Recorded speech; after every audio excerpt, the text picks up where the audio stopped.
8 years. Oh, wow. And before that, it was 20. Oh, gosh. And I guess I got to the age where I need to reach out to family and reaching out to England and the East Coast. How you doing? He was thrilled to death. Well,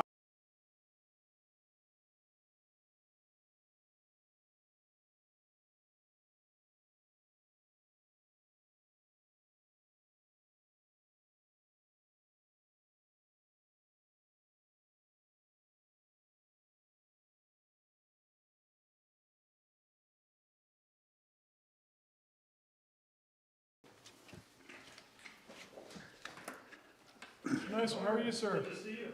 Likewise.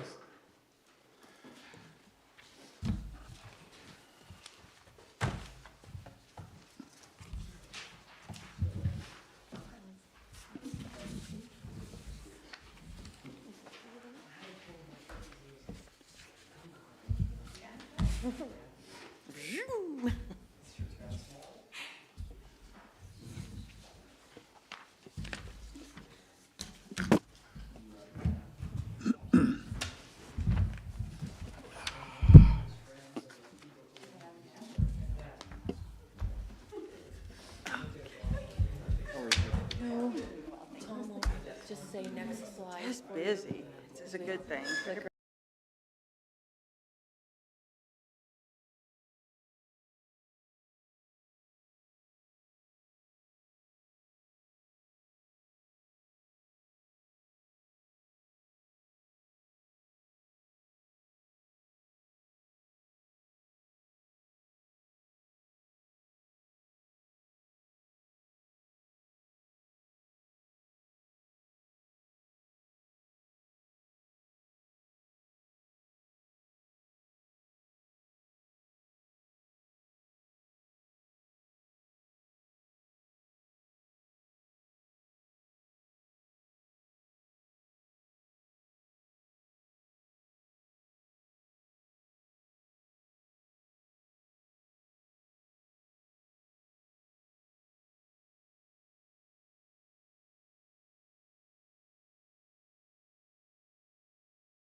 Very I'm doing well. How are you, sir? It's been a long time. Everybody. Yes, we did. I just need some bodies. Yes, thank you. Airplane mode. Yeah, we're doing a lot better. Call to order. Director Stock, Here. Director Syverson, Here. Director Dool, here. Director Wellman, Here. Chair Sasnet. Here. Thank you. Our next item is flag salute.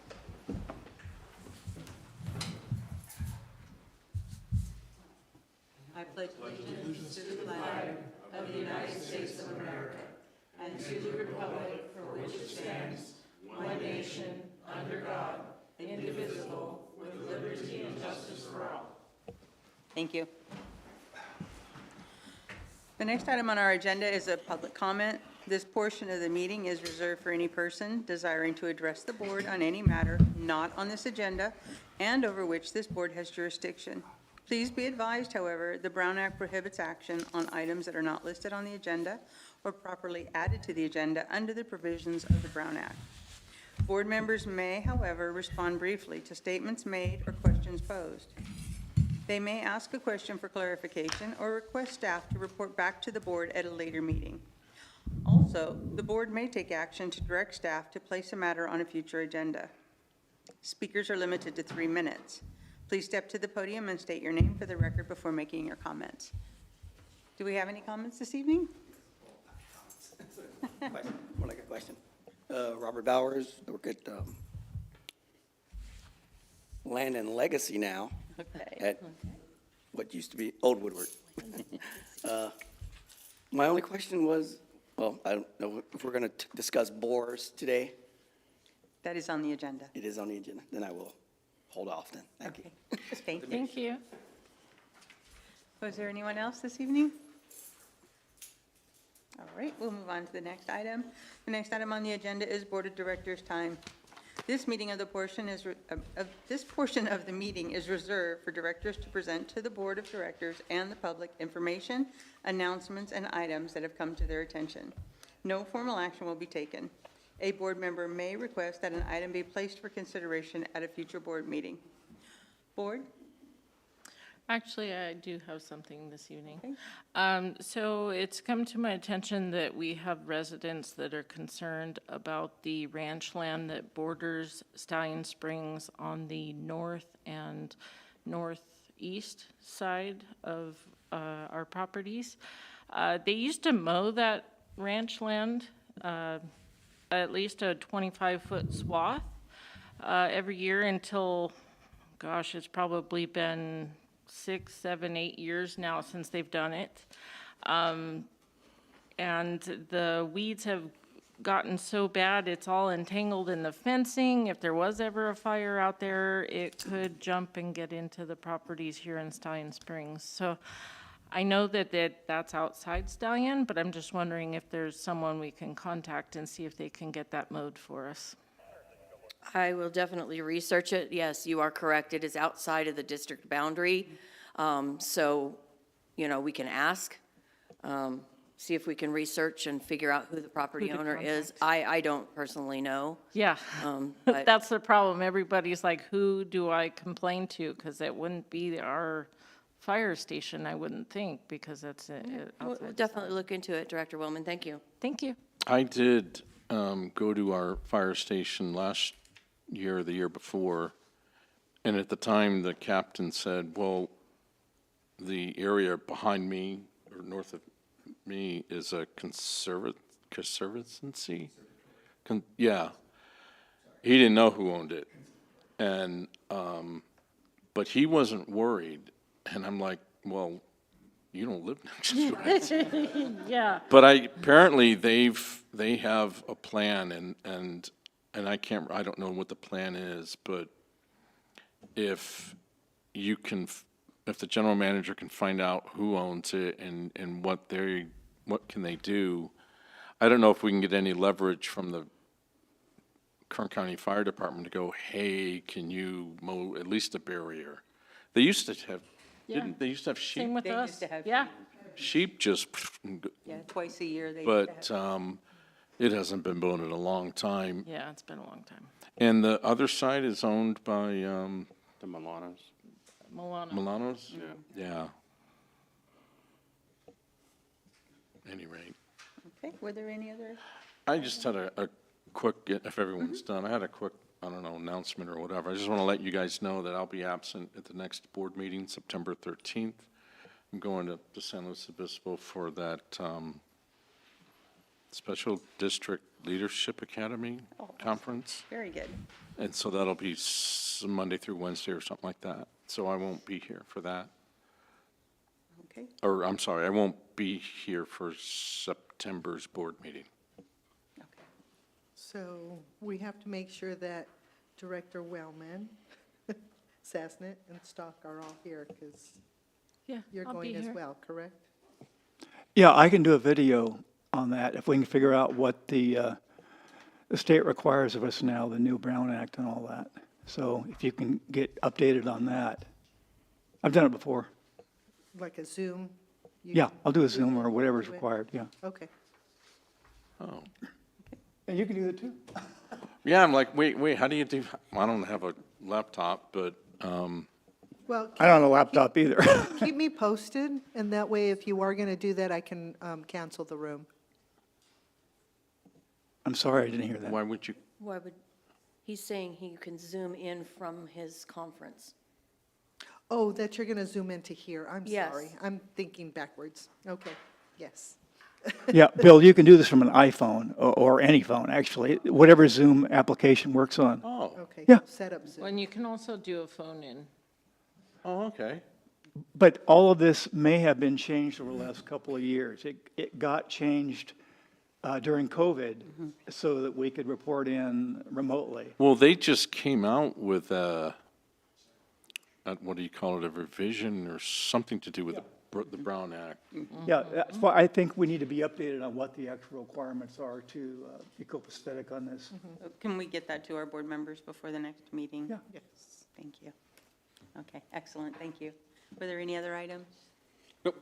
No? Okay. Before we move forward, I'd like to take a moment to, a moment of silence if possible, to remember our prior board member, Don Napier. So if we could just take a couple seconds, that would be great, thank you.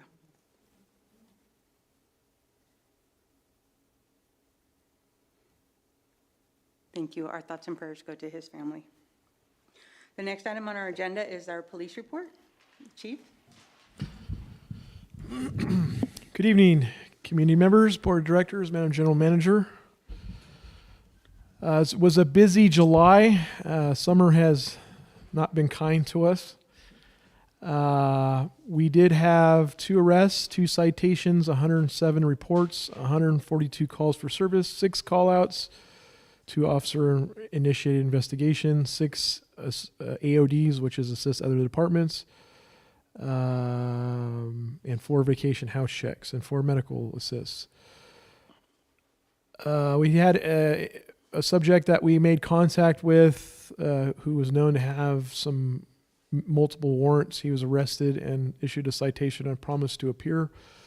Officers were called out to a hit-and-run investigation regarding a juvenile that was involved. The victim was contacted at Tehachapi Adventist Health, Tehachapi Valley. I did speak about this last meeting, but I apparently was not clear enough.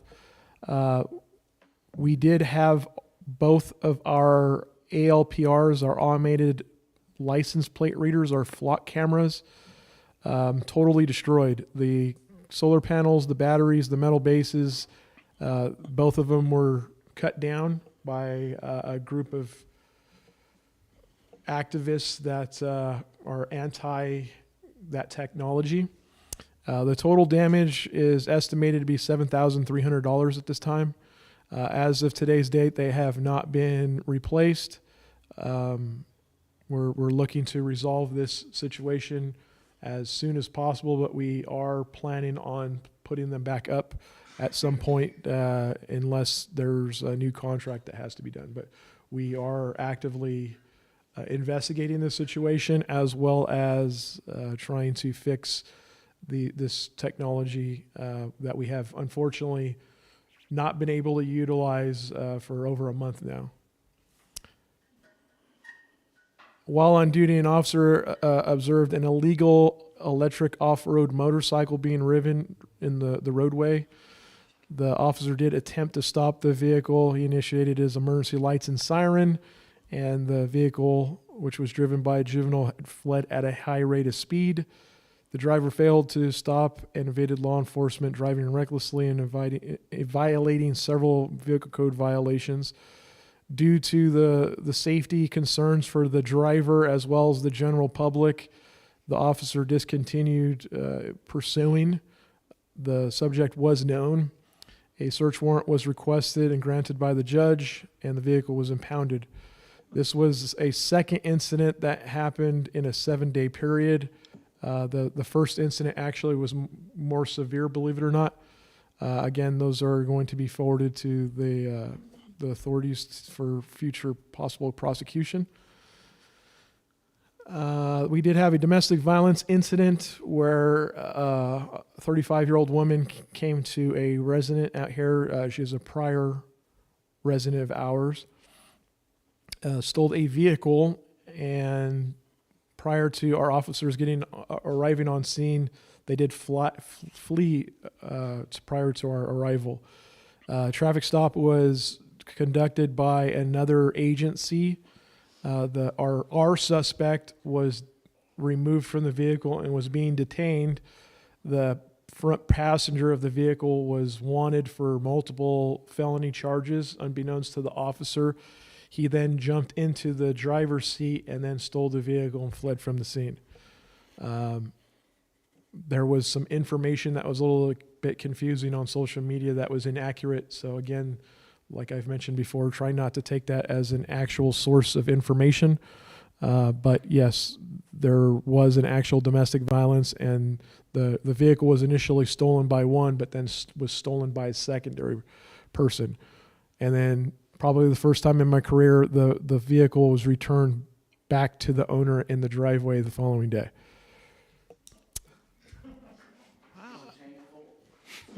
No, unfortunately not.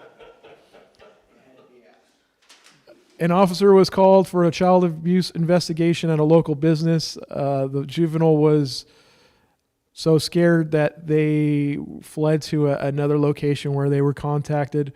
Based on the investigations, officers requested an emergency protective order, which was granted. 2 juveniles were removed from the residence. There are some additional juveniles that were left, but there was no reason to believe that they were in any type of harm. Again, this is just a small snapshot of what our agency has had to deal with, but obviously there's pending investigations. I can't really speak on any of those subjects. But with any of that, does anyone have any questions?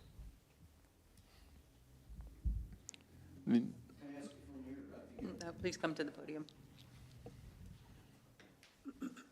Richard Stuvenel over there on Bold Venture. Would our cameras, had they not been vandalized by vigilantes, helped with these situations with the cars and so on and so forth? Because they'd be able to track somebody flying out of our little community, et cetera. In other words, people are destroying those things where they could be used in real situations. And would those have been helpful, perhaps, if they hadn't been destroyed?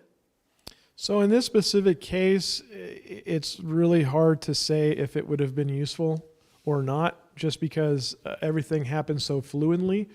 Now, when the officers initially get enough information, we put out a broadcast per our dispatch. If we have the time, we could also enter that into the system. So again, for the transparency, for flock cameras, yes, they are designed to take a picture of your rear license plate. It also looks for other items that may be identifying as like stickers or dents or things like that. What people forget is technically by the state of California standards, your license plate, even though it's on your vehicle and you pay registration fees, does not belong to you. So there's been some issues where people are putting reflective material, which is very illegal to do that. So in cases of missing persons or domestic violence cases, things that are happening like fresh pursuit, we could enter that into the system and give that to our other agencies as well, where they can possibly be alerted and then do a stop based on our active investigation. So I would say the initial one, it's hard to say if it would have been useful. Certainly it would have been useful on the second case where the individual jumped in the driver's seat and drove off. We have reason to believe they probably drove to the Bakersfield area, but again, it all depends. But because we have a little bit more time to do our investigation and do things, certainly. I mean, just like this child investigation where the 2 juveniles were removed, unfortunately, due to our technology not being in place, there's a lot that's being lost. So we've had several investigations from the time of obviously the vandalism to where we're speaking today, where there's been several times where we could have definitely utilized that technology. Now we still have a little bit of that information from other entities, other law enforcement agencies that still have that technology, but for our current needs locally, it's basically non-existent at this time. Chief, do you know or can you say whether any other agencies in the Tehachapi region have had flock cameras either abused or stolen? Yes, I think to date, I think there's 4 or 5 that are down. I believe in the Tehachapi area there was approximately 8 or 9. I would say so more than half of them. I would say within that 2-week period is generally when ours was damaged. I think ours was the second or third one damaged. It seemed to be within that same time frame. There's still individuals who are encouraging the destruction of the other existing, but yes, it's not just isolated. It's Bear Valley Springs, Kern County, and Tehachapi. I believe all of the to my knowledge, all of the agencies that have the existing technology have been impacted. Some of them still have some that are obviously in place, but I believe all of the local agencies have had theirs destroyed. And what is the expectation that we may actually be able to fulfill our contract with new cameras at this point? What do we have, like 2 years left? I believe there's 2 years on the contract. We're still paying for the technology, even though it's not up. We are in discussions with the company. I think they're really kind of pivoting. I know that they've gone on some national news talking about some changes that they are planning on implementing. And again, trying to get the facts out there a little bit more, because there's been some misinformation. I do understand the reservations that folks do have. However, there are some things out there and scare tactics that are also being placed out there. So, my knowledge base is based on the existing technology. Obviously, there's newer technology that they're having to implement, but I'm looking at everything. So we are able to go back to our community and confidently say that this is a huge resource for our officers and their abilities to do their job, as opposed to what they say, a spy tool of infringement. I mean, again, we have to look at the strengths and the weaknesses to this, but it has been overwhelmingly positive for our agency for our investigative purposes. Thank you, Chief. Any other questions or comments for Chief? All right, we need a motion to receive and file our report. Make a motion to receive and file the police report. Second? All in favor? Aye. All opposed?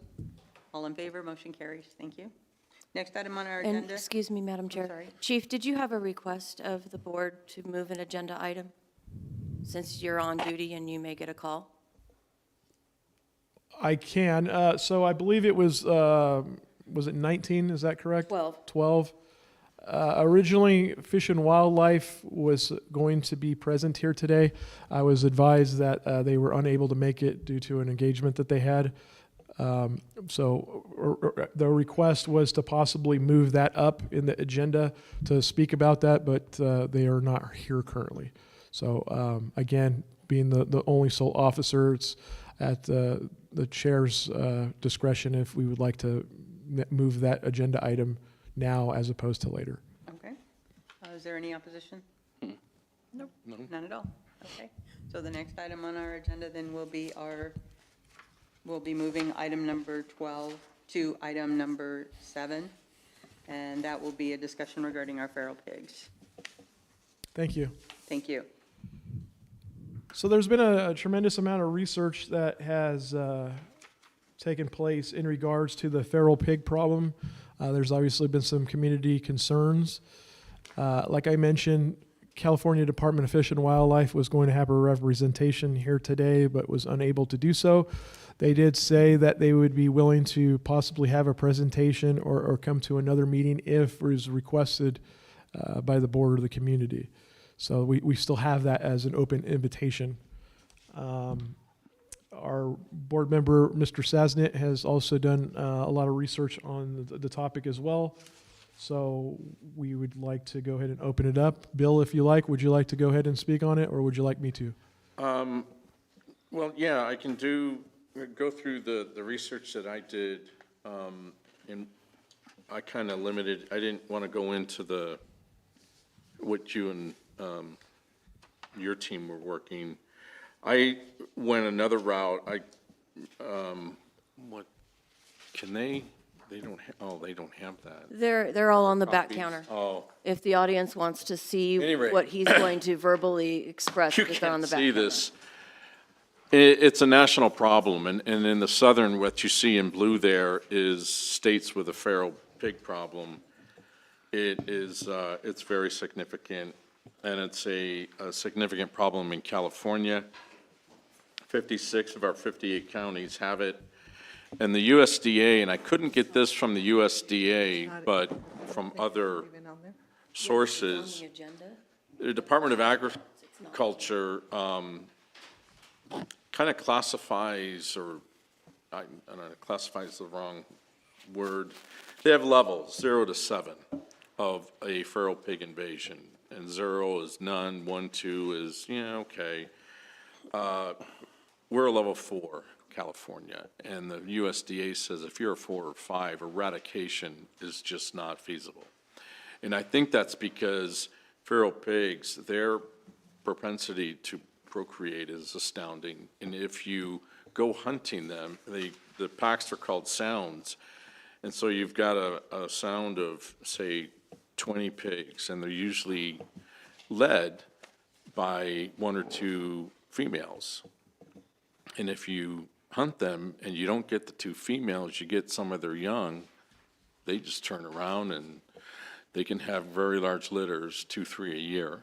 And at this point, California's not going to get rid of them. There just aren't enough hunters.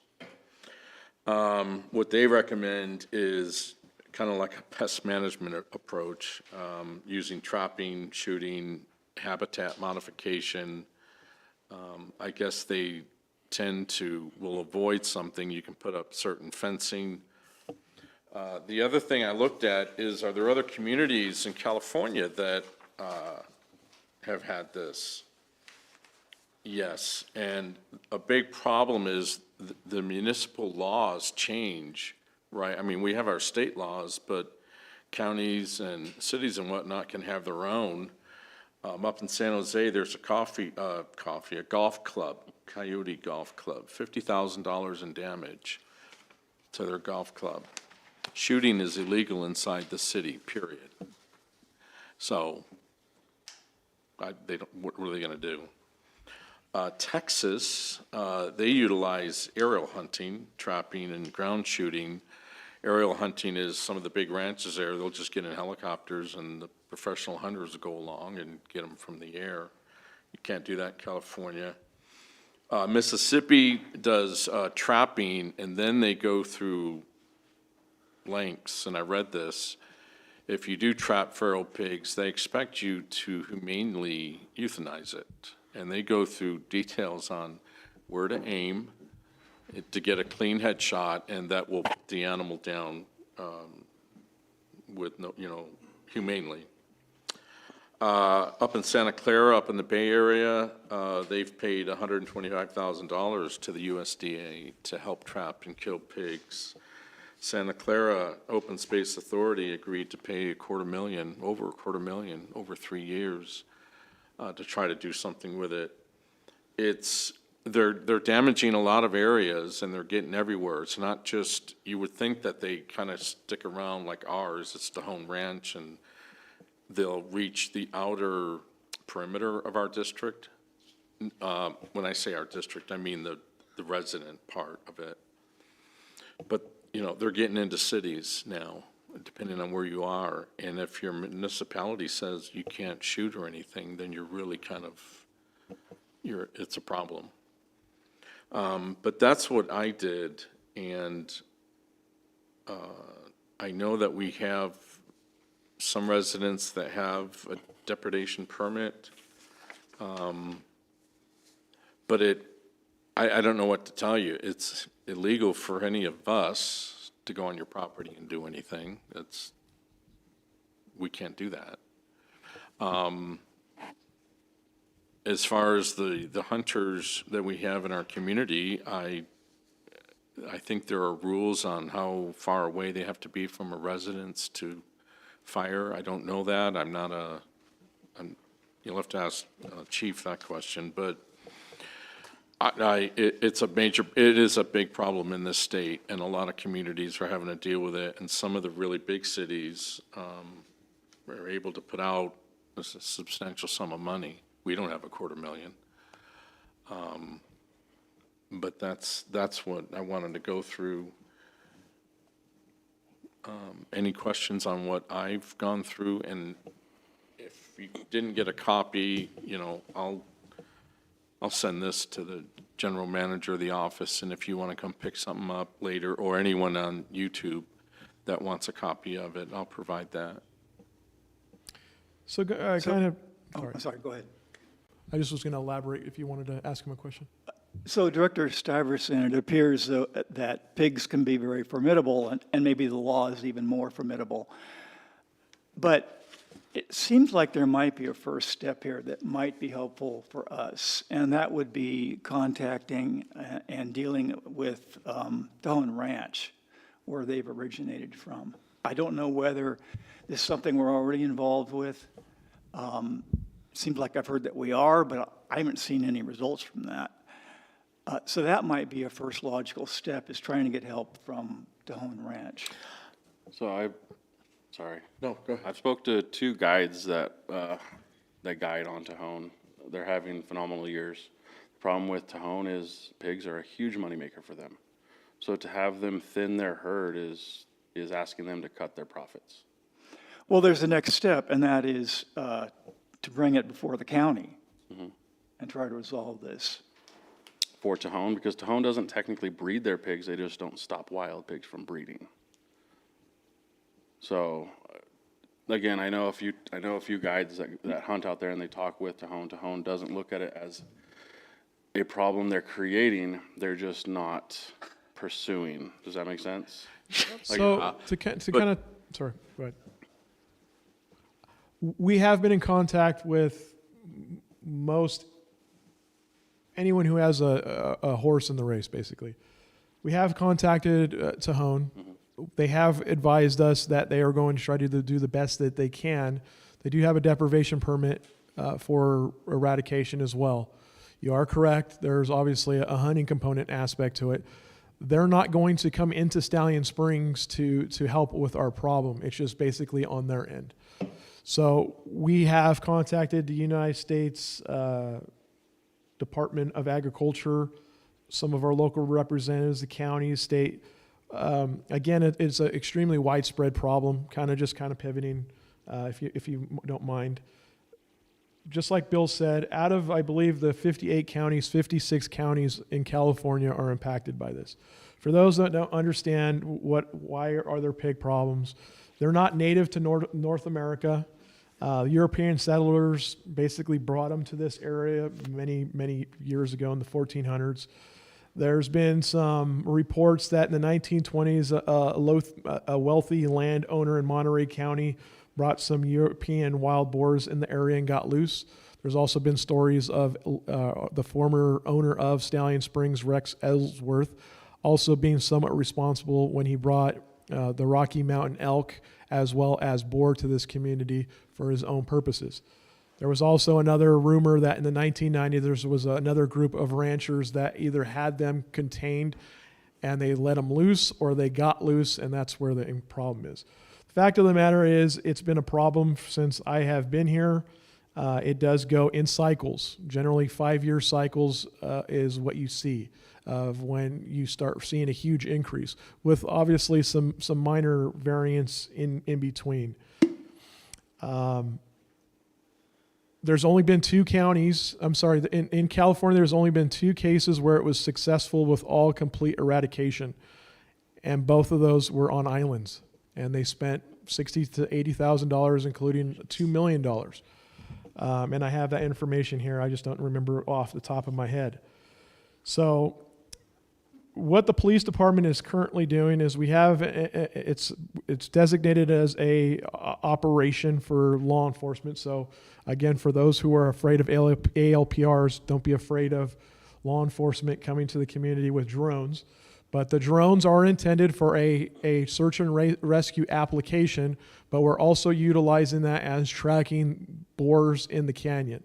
So we're helping the sheriff's department, helping our staff, as well as helping the community, where we have that set up next month. So prior to that, we will be putting out that information so no one's startled or believing that we're watching them or whatever. Again, this is a very controlled operation as far as training with drones and specifically looking at where these animals might be congregating. It's because we want to actively track them more. I think that's one thing that we can do, is the police department can have some type of mechanism where we're able to track them and then see what we need to do, because we don't really know how big of a widespread issue that it is. Is this isolated to only a handful of residents, or is it isolated, or is it a wider spread thing? It's similar to like our speed issue. We have speed concerns throughout our community, and we purchased, for the gracious board, approved the speed trailer, right? So of all the places that we have been able to put the speed trailer at, we've only had one area where we actually saw that there was a speed concern. But if you listen to the general public, everyone believes that there's obviously huge concerns. So how are you able to capture that? And I think it's trying to find something that could quantify and look at where's the problems actively happening and how can we enforce it better. So the police department, and if you look at our webpage, we have it currently. We have I think it's called, I forgot what it's actually called. Basically a swine tracker. It's called Sightings. I actually didn't write it on here. I'll kick myself for that one. It's basically reporting the sightings of the feral pigs in real time. So it's very important that if a resident has an issue, that you report it to our website, and then we can cross-reference that and send it to Fish and Wildlife or USDA, whoever needs all of that data as well. So that is something that we have just created, and then we're able to basically have an internal mapping system. We're not going to be sharing that information because we don't want that to get into people who have nefarious intentions. But for us and enforcement and try to control that, we'll have that information that we get from the general public. We're able to then cross-reference that to the mapping system so that we can see it in real time. Because since the last time that we had this meeting where it was requested, the numbers have gone down significantly, and it could be because of some of the things that we have done, as well as some people who are actively going out and assisting some of the residents as well. But what I have seen in the last couple of weeks is it has seemed to improve. Now, if you move it to one area, we're doing actions. Generally, you're pushing the problem to another area as well. I can say that Bear Valley Springs recently had a similar meeting, and they're blaming I shouldn't say that. They're basically saying that a lot of it is coming from our area, and now we're saying Tejon. Realistically, I think it's a compounded problem of multiple different things. But yes, part of it was Stallion Springs, but it is all throughout the Sycamore Canyon and all those adjoining communities. And we all are having the same problems, and it's frustrating when you're saying that there's not a good way of tackling this.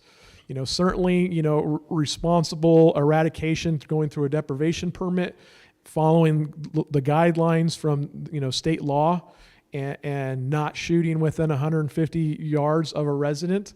You can get trapping, but you also have the requirement of you have to trap and then dispatch it. You cannot remove that animal. So there's a lot that goes into it. You can get a deprivation permit that has the corral trapping. Those are very successful, but it has to be clearly defined on what you can and cannot do within that deprivation permit. Again, there are some folks that might be going out of scope. That's where the danger part of this comes in, not only from the animals, but from the human beings. If they think that they may be trying to help, but going outside the scope of what's legally able to be done.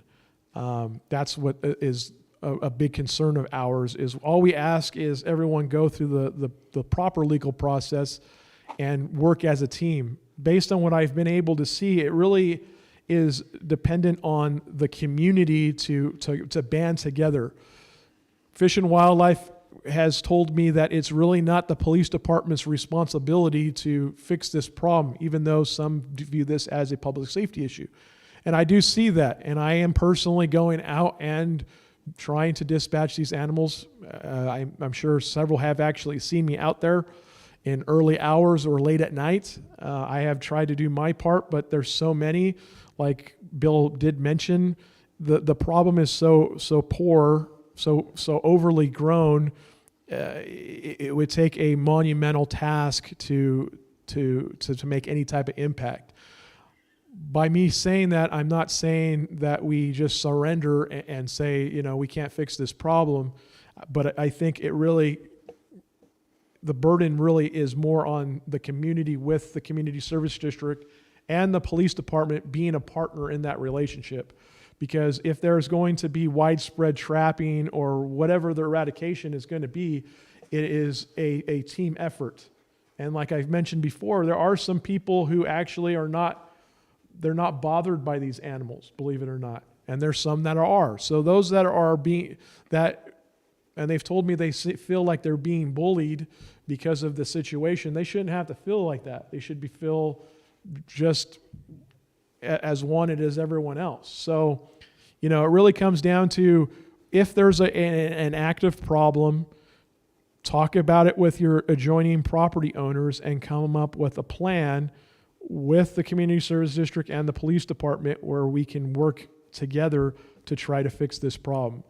But again, I just want to be very clear that we're only making a small dent in a widespread problem. This will continue, as it always has been for the last 20 years since I've been here.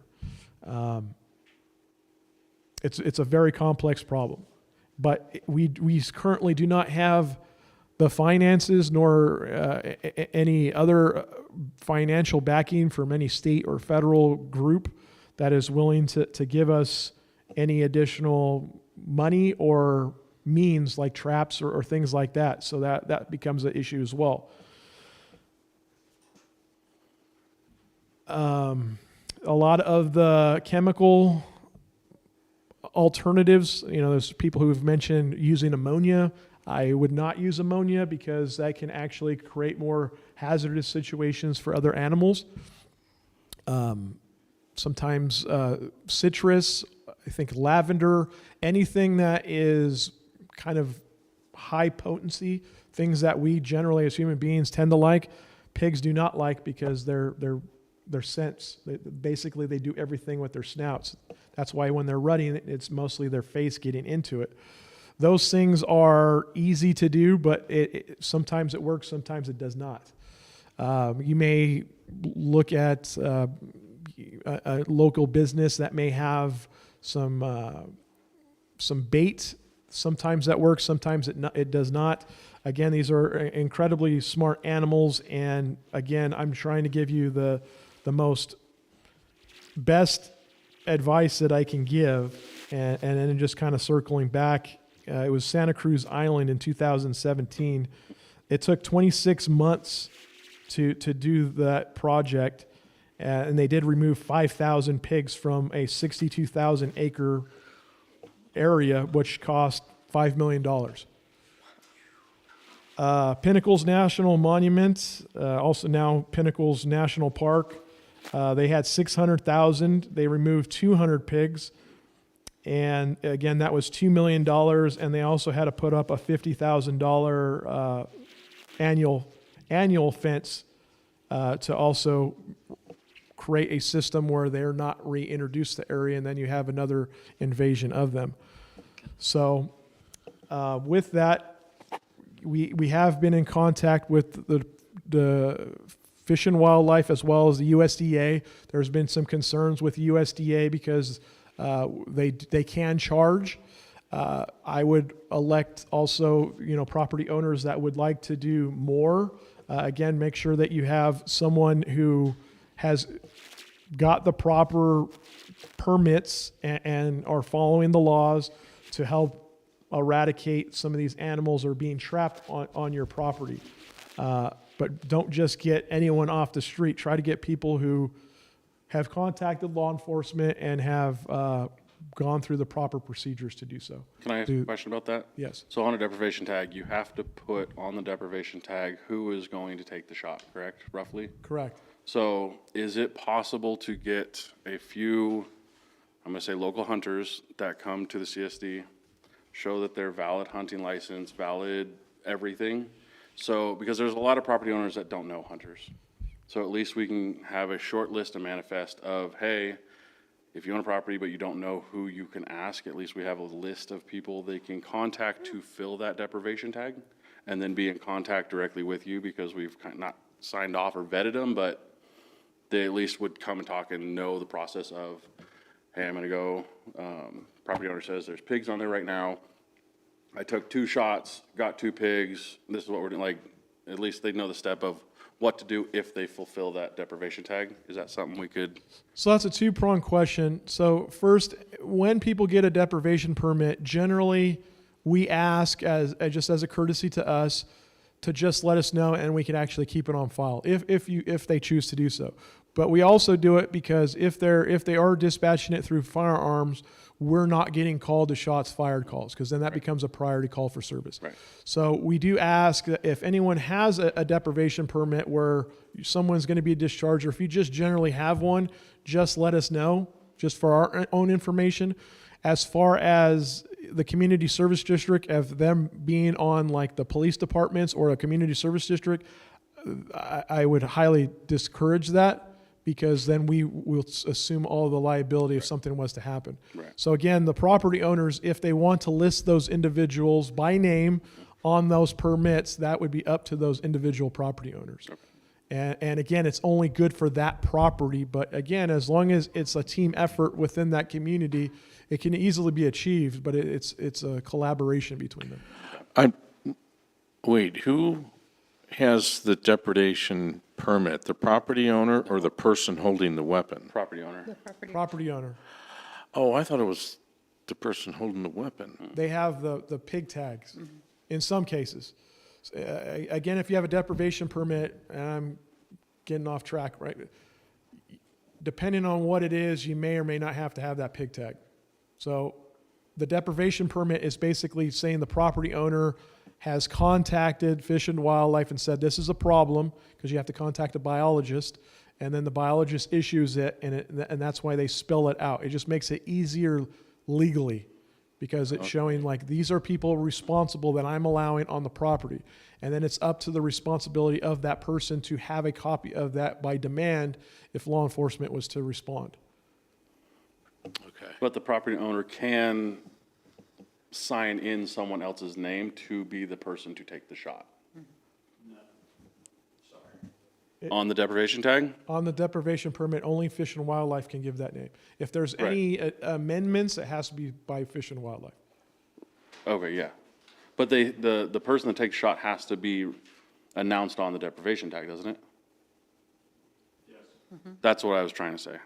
Okay, maybe okay, yes, okay, I said it wrong. So the person that takes shot does have to be divulged on the deprivation tag. That's what I was trying to say. Yes. Yes. Yeah. You can come up. So, my name's Jake, I'm local. Jake, for the record, please state your full name. My name is Jacob Cobbs, legally. So, we are on currently 5 depredation permits. As it states on our permits, which I can send you guys blacked out copies of, blackout names on them. With that, you have to be, so for the most part, I contact the Fish and Game. I have a direct email for the issuance. I also have a direct number to Fish and Game to go, hey, homeowner contacted me, we have pigs, and we need a depredation. So to answer that, Fish and Game, yes, that permit is underneath the homeowner's or the property owner's name, but it lists 2 shooting agents. Right. So those 2 shooting agents are the only 2 that are allowed to be there dispatching pigs. Correct. With that is, you still have to follow the 150 yards. You still have to follow local and federal regulation. I know we talk about, pig tags and hunting license and all that. I don't need that technically with the depredation. But with that too, that allows us to bait, use of spotlights, traps, whatever we want at that, with that, whatever Fish and Game's guideline is on that permit. Certain permits are 5 years, certain permits are 10 years. Some permits allow us to have use of dogs depending on the property. Some say no. So that's kind of the permit issue section of that, if you will.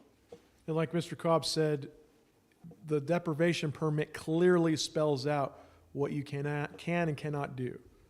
And again, if there was a request for some type of amendment for use of dogs or corralling, you do have to petition the Fish and Wildlife again to get that clause in there. Well, just like, I'll just throw this out. So we had one that, okay, spotlights are allowed, right? But let's get gray for a second. What about thermal optics? What's the difference between a thermal optic and what's the difference between a spotlight? Well, spotlight, hit the pig with the spotlight and it takes off. Well, guess what? That's one pig gone. Or thermal optics. Can we use them?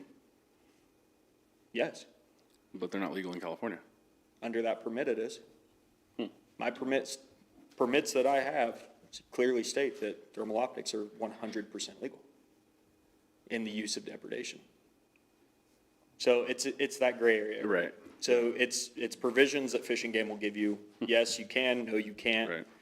Right. I know one that I'm not on that's got a 10-year tag. They're allowed 7,000 pigs.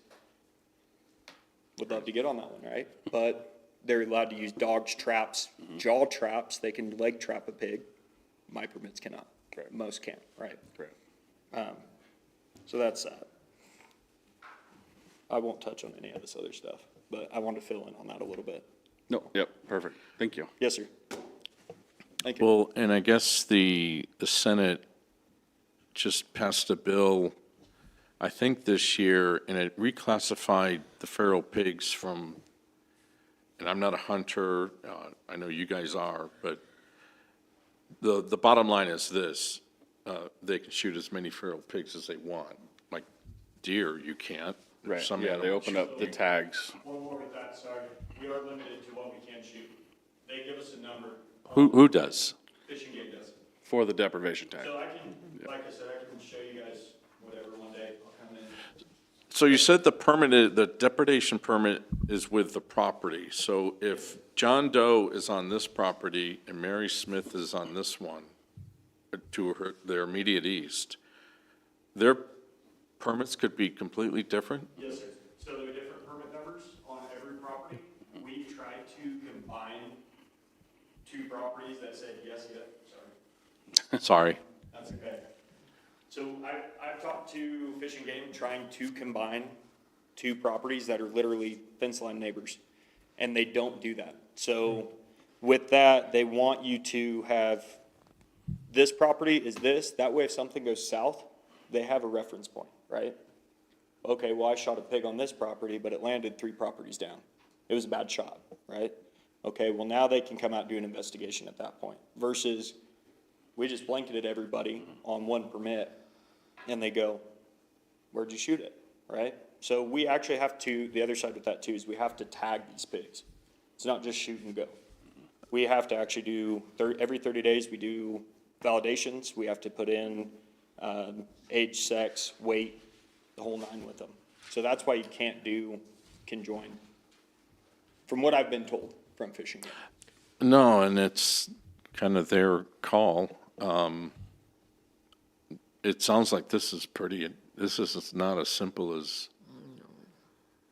getting Colton to come out with his 30-06. It is.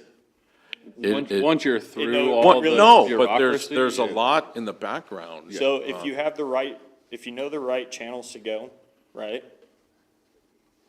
Us too, just saying, like, we've done this, let's put it this way, we've on a depredation that has shown true results. It is as simple as, hey, I need this for this, and here's the proof of it. Here's the proof in the pudding, right? But it's also about knowing how to do that. Because I know there's guys that are running around with $27 pig validation and go, yep, I'm good. And then go shoot something at night, and then guess what? They're not good. So it's not. But if you know your avenues on how to get to that point, to get that permit, it's easy. And from what I understand, because sometimes deprivation tag can take a while to get, they're not holding back with pigs. So most are 3 to 6 months. From what I've found, I am pulling depredations in 48 In a few hours. days, yeah. With one They're phone call, I can they're get a permit handing in them out, 48 yeah. hours.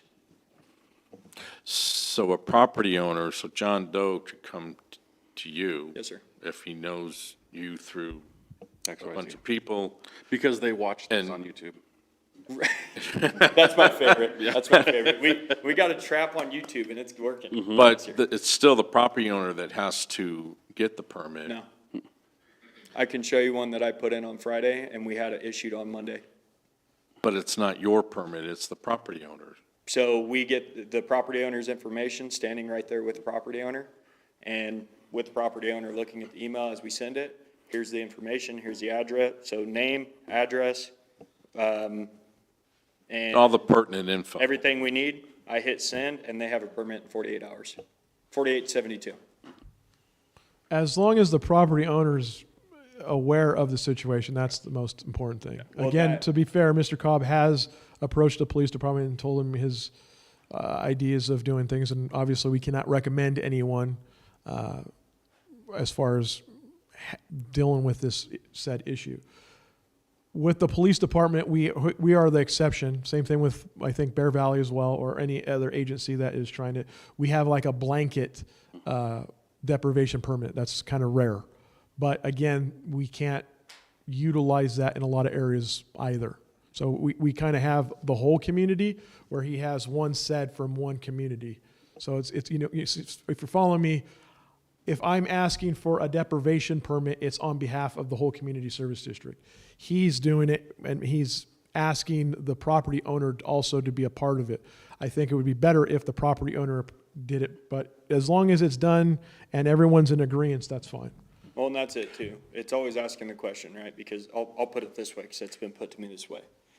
Everybody looks at these pigs and go, oh God, look at that big, ugly 400-pound thing. But oh, look how cute and cuddly that little piglet is, right? Yeah. So we got to make sure, there's that fine line of, do you really want them gone? Because it's going to be that one and that one. Or do you want to deal with it, right? You can't have the best of both worlds, in my opinion on that. So that's part of it too, right? Is you got to make sure that you're 100% committed when you do these depredations. And you got to also be mindful of everybody around you and your surroundings and your 150 yards and your laws. So, Okay, thank you. thank you. Chief, you mentioned a website where you could report on feral pigs. Is that the one on here? So the one I spoke of, it's just created, but it is on our website. Okay. I think if you just go, ironically, to the search bar, if you go to our website, StallingSpringsCSD.com, just put in pigs and it will go to a link that will show where to report that. That was the old version. I mean, again, this is also very important, but again, looking at the community's needs, sometimes there might be a component of they're trying to charge you. Again, their purpose of monitoring is similar to ours, but so for instance, if a community member does go through like the squealonpigs.com, that data is not shared with us, so we have no idea. So that's why we included our new local component of we're able to get that information, and then if we want to share it with these organizations, we could. Great, thank you. And again, this is a brand-new system that was created just before this board meeting. There will be public, outreach and education, so they're aware that that's available now on the CSD website. Yes, thank you. You answered my second question without me asking it. And just because I forgot at my minutes, yesterday was our 50th anniversary of us serving your community, so happy birthday to us. Had to throw that in there, sorry.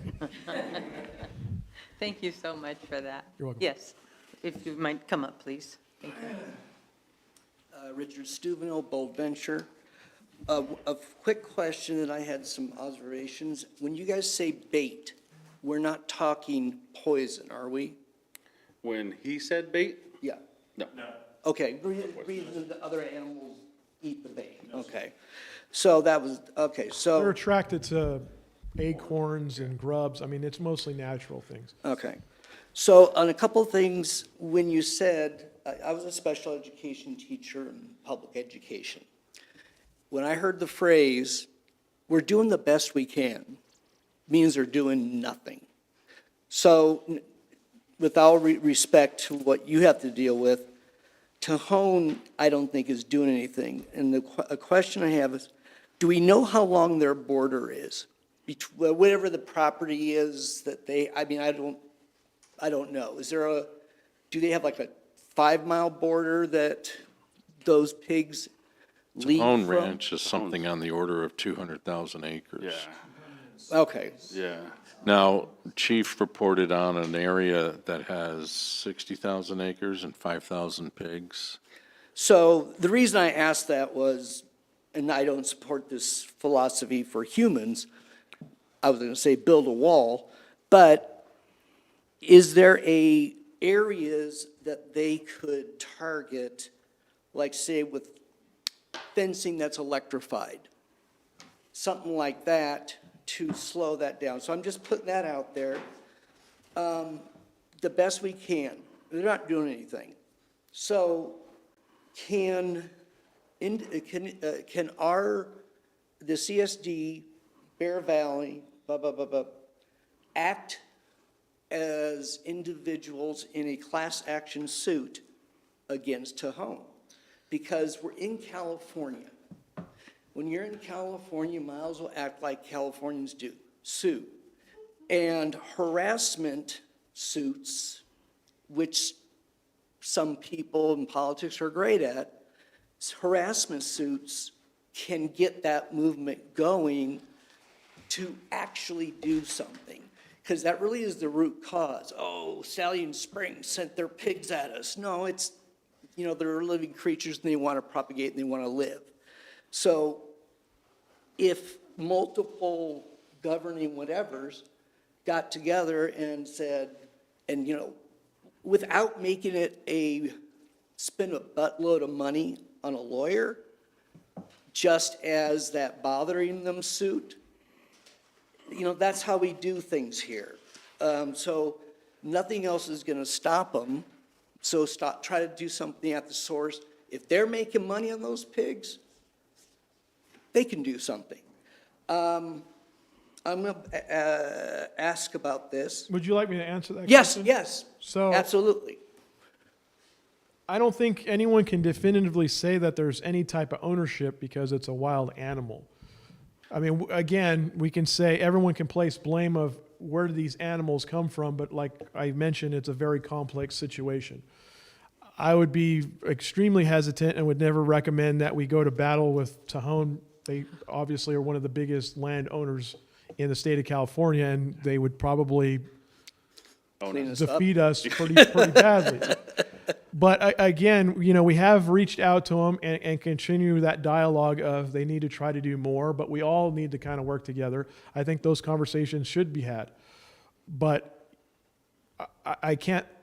we can't definitively say they are the reason why this problem has gotten so bad. Okay. Yes, I kind of thought that would be the issue with the legal idea.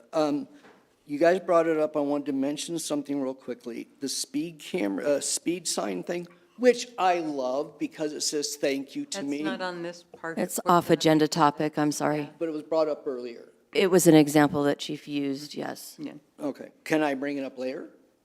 at another meeting. Public comment is Or over. in the Yeah. yeah, because we already but passed you the can- comments. Well,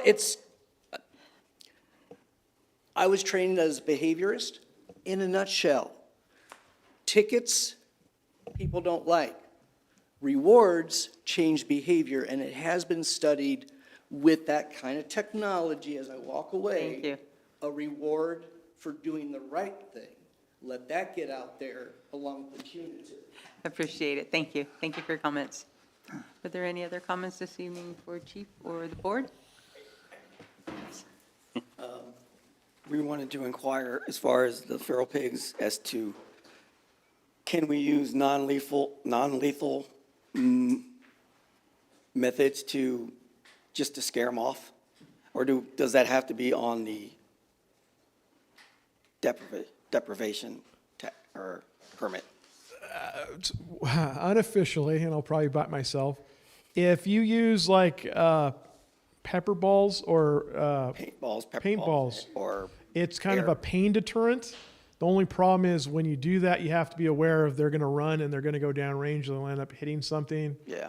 You have to worry about that. So it's they are associated as pain. that hurts, I don't want to be here anymore, I'm going to go somewhere else. So I have been told by Fish and Wildlife on other occasions that you can use that for like bears and things like that, because you're not hurting you are hurting it, but it's more of the pain of just get out of here. Yeah. But then you just have to be aware that if their actions are because of you. So if they run and something has to happen, So- you can be potentially held. So Liable for that. to answer your question, yes, you can, but you just have to be aware that every action has a reaction. And I a think you response. mentioned, does that have to be on deprivation? Yeah, that's what I To wanted. do that, you don't need a deprivation. To You don't scare need them, you don't need a deprivation tag. Okay, that's what we need to know. Thank you. And thank you, Chief. Were there any other questions or comments? I just have one more. Chief, has there anyone ever actually been injured by a feral pig here? In this district? Knock on wood. So, interesting fact, there has not been a single documented incident in the state of California where anyone has died from it. So I know that people say they have diseases. They do. I think there was one case where they were shooting on the golf course, and of course you're shooting it, and it's around its offspring, and it was running at it, and it ran into the person, and it was a partial cut. But it landed up dying. It was actually shot and injured. These things are very powerful. Some say they have like an armor plating in some cases. You can't just shoot them with, certain types of rounds from firearms. You have to know your placement, and you have to aware that when you are injuring an animal, they're going to react in such a way. So I think since I have been here, I think there's only been one case where there was a person that was actually harmed. There have been a handful of cases where someone has been chased, but again, generally they are afraid of you unless you have them cornered or you're in between their offspring. Thank you. Thank you. Okay, there were no more questions or comments, and we'll move on to the next item. Thank you very much, Chief. You're welcome. Thank you. Thank you. Our next item on the agenda is our consent calendar. All items listed on the consent calendar shall be considered routine and will be enacted by one vote. There will be no separate discussion of these items unless a member of the board or an audience member requests specific items be removed from the consent calendar for separate action. There are 6 items on the consent calendar. The first item is approval of the minutes from July 21st, 2026 board meeting. Next is the review of financial reports for June and July 2026. Third is approval of checks for July 2026. 4, approval of CalPERS retirement payments. 5, review of well production report for June and July 2026. And a final item is quarterly portfolio investment report. Are there any items that need to be discussed or removed at this point in time? If there are none, then we need a motion. I'd like to make a motion to receive and file the consent calendar. A second? All in favor? Aye. Aye. Any Aye. opposed? Ayes carry. Thank you. Motion carries. Next item on the agenda is our Tehachapi Cummings County Water District presentation. The board's to hear a presentation from the TCCWD General Manager, Tom Easler, regarding Stallion Springs water banking, the Stallion Springs term M&I agreement, the Regional Urban Water Management Plan, and the Delta Conveyance Project. Thank you.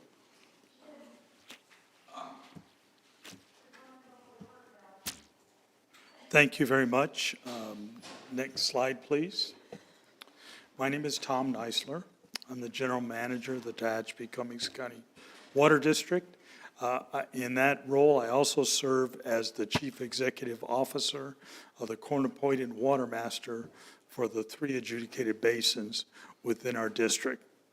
Tehachapi Cummings County Water District is a regional water wholesaler.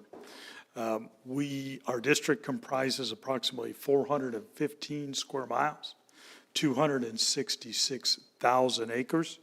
We've talked about Tejon Ranch tonight. That is 277,000 acres. Our district's almost as big as Tejon Ranch is. If you could flip forward to the next slide just for a minute, you can see the district boundary and where Stallion Springs lies within that district. Thank you. If you could go back, I'd appreciate that. Thank you. So basically, we have 3 functions. We manage the native water supply, the groundwater. We manage the imported water supply. And then we have pretty significant flood control facilities and capacities that don't affect Stallion Springs at all. But it's one of the things that we do as a regional agency.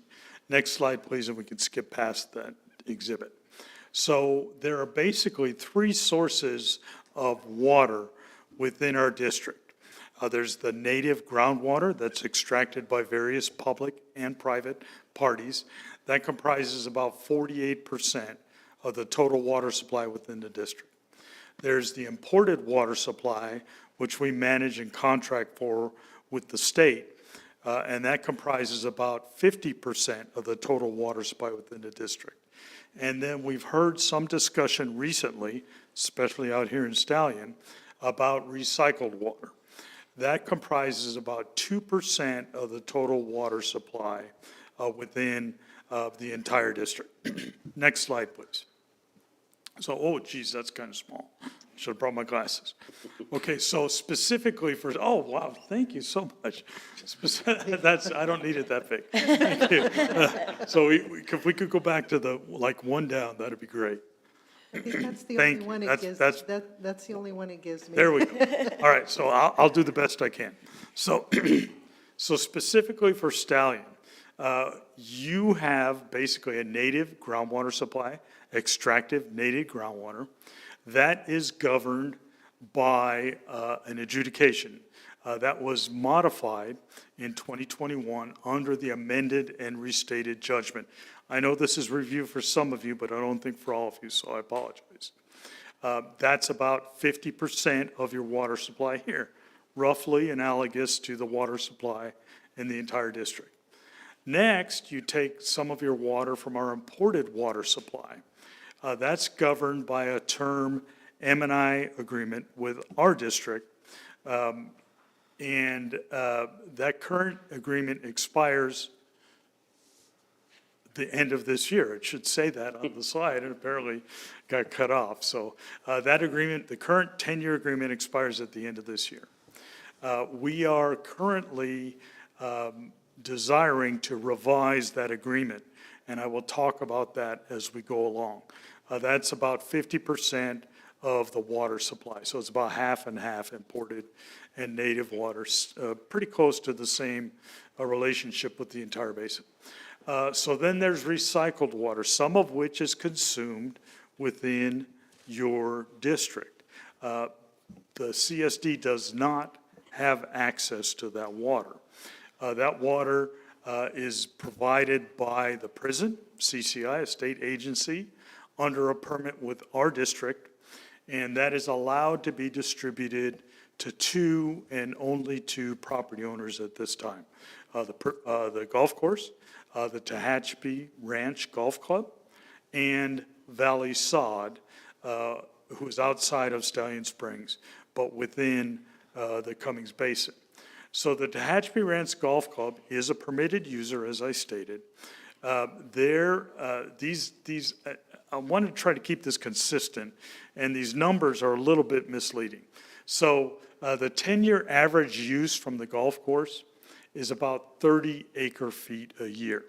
That's not representative of their needs or their typical use in a year when they're in operation. The golf course has been defunct for 7 years. So they've used no water for 7 of those 10 years.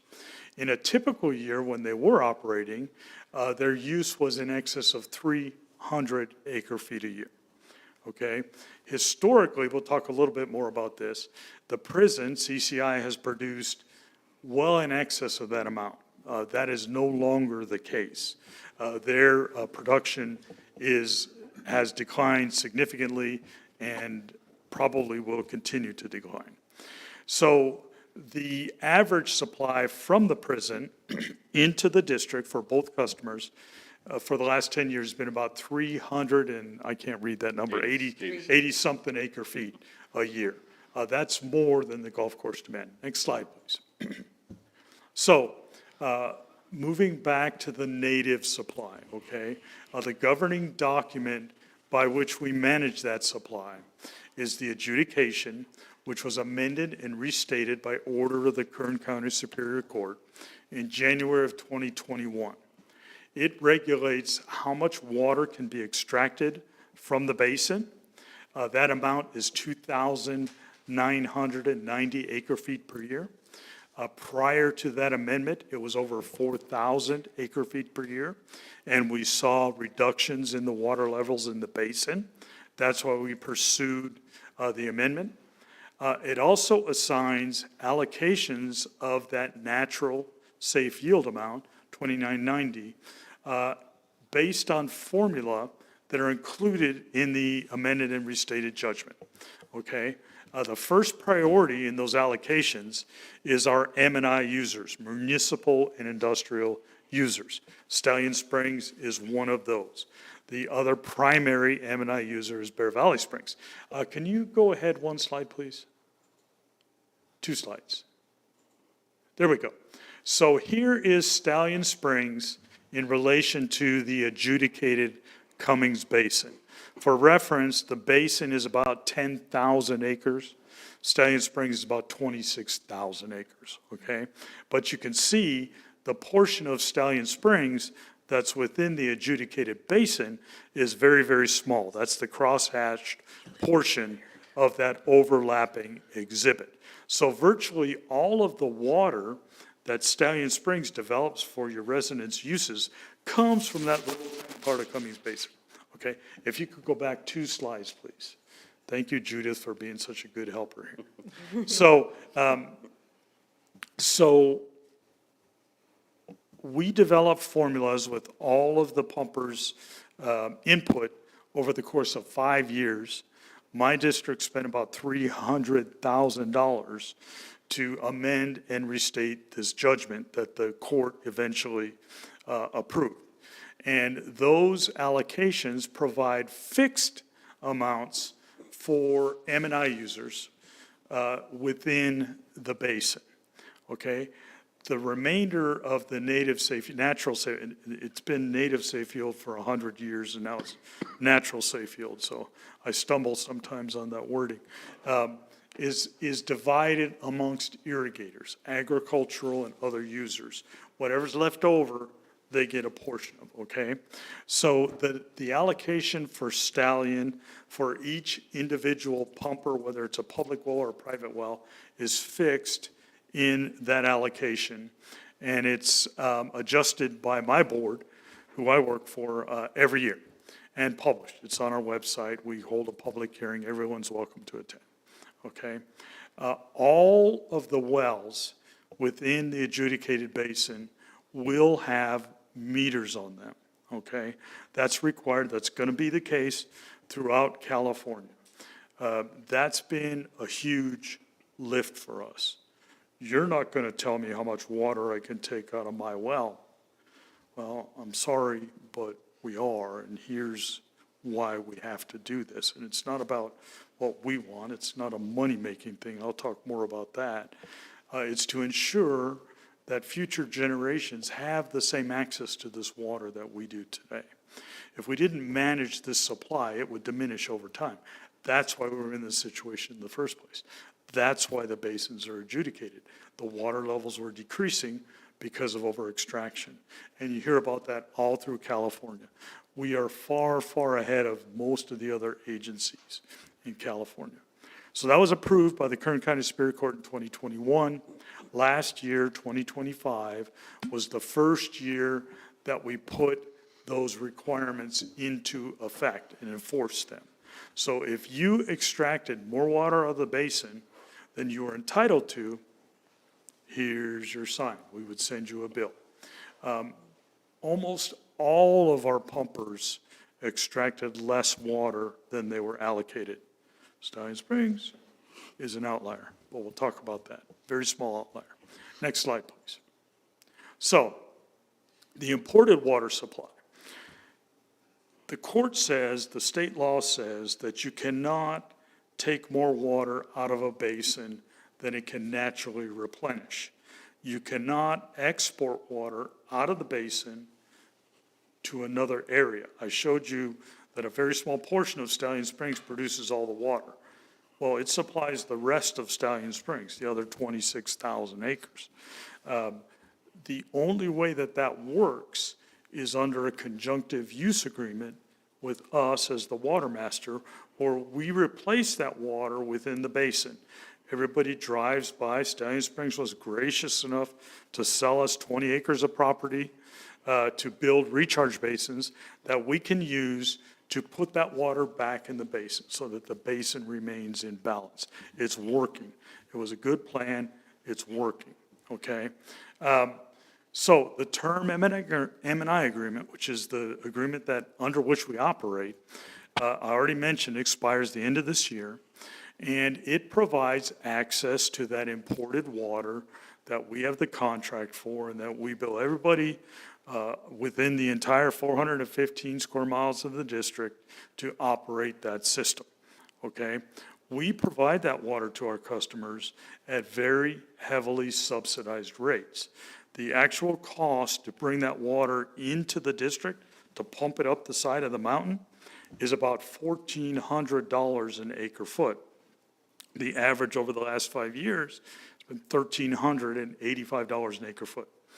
We sell it to our customers in Cummings Basin, that's a pressure zone, for $363 of the $1,400 cost. That's what you're paying for it. However, we have to put that water back in the basin so that you can pump it out, and there's some costs associated with that. There's losses, evaporative losses, and there's an administrative cost. So the actual cost to our customers in Cummings Basin is $400 against a $1,400 actual cost, okay? So that allows you to extract groundwater. You extract it from your own wells, comes out of the ground as potable water.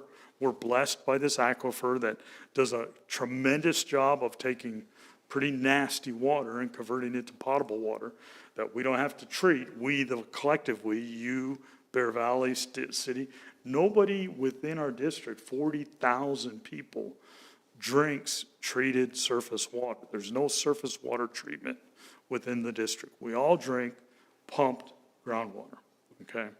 That's a tremendous, tremendous benefit. Just think about the topography and the engineering challenges with providing treated water. I'm glad that that won't be any kind of a consideration till after I'm retired. Somebody smarter than me can figure that out. So we take that water that you've extracted and we put it back in the basin so that the basin remains whole, all right? In exchange for that, we require that you and our other public agency partners bank a 5-year supply in the ground of imported water so that you can have access to water when we can't provide it. I see shaking heads. I'm sorry, I know this is redundant, but perhaps there's somebody out here who doesn't know these things. So hopefully someone will be enlightened here. I'm learning something. And great, thank you, I appreciate that. So that in a year, there's lots of things that could impact our imported water supply. The biggest fear I have is the San Joaquin Delta, okay? All of that water comes, all the water that we import into the State Water Project comes through the Delta, okay? The Delta is below sea level. It's a tidal basin. Water flows in and out. It's built on peat bogs that were constructed in the early 1900s. Harry Holt, the founder of Caterpillar, developed the crawler tractor to develop those peat bogs. That's why Caterpillar exists, to solve this problem. So it's also in a highly reactive seismic area. If there's ever a large-scale earthquake in the San Joaquin Delta, the levees are breached, guess what's coming in? The Pacific Ocean. So it will take years to rebuild those levees and rectify that problem. During that process, there won't be any imported state water. It will not exist. Half of our water supply will not be available. So what this district has cooperatively done with all y'all is bank water in the district. We've imported it at these heavily subsidized rates up the side of a mountain here so that it's available in the event of some kind of tragedy. And we're in the state of California, so the state, I'm an old guy, I can say these things because I don't have long to keep doing this. The state creates a lot of crises of their own making. and water supply is a very volatile issue. So in the event that something happens that we don't have water available, you all have banked a 5-year supply under this agreement. Next slide, please. Talked about that, thank you. Did you still want that one, or? No, we're good, thank you. Okay. So, this is done under a bank water reserve account, which is a function of the term M&I agreement.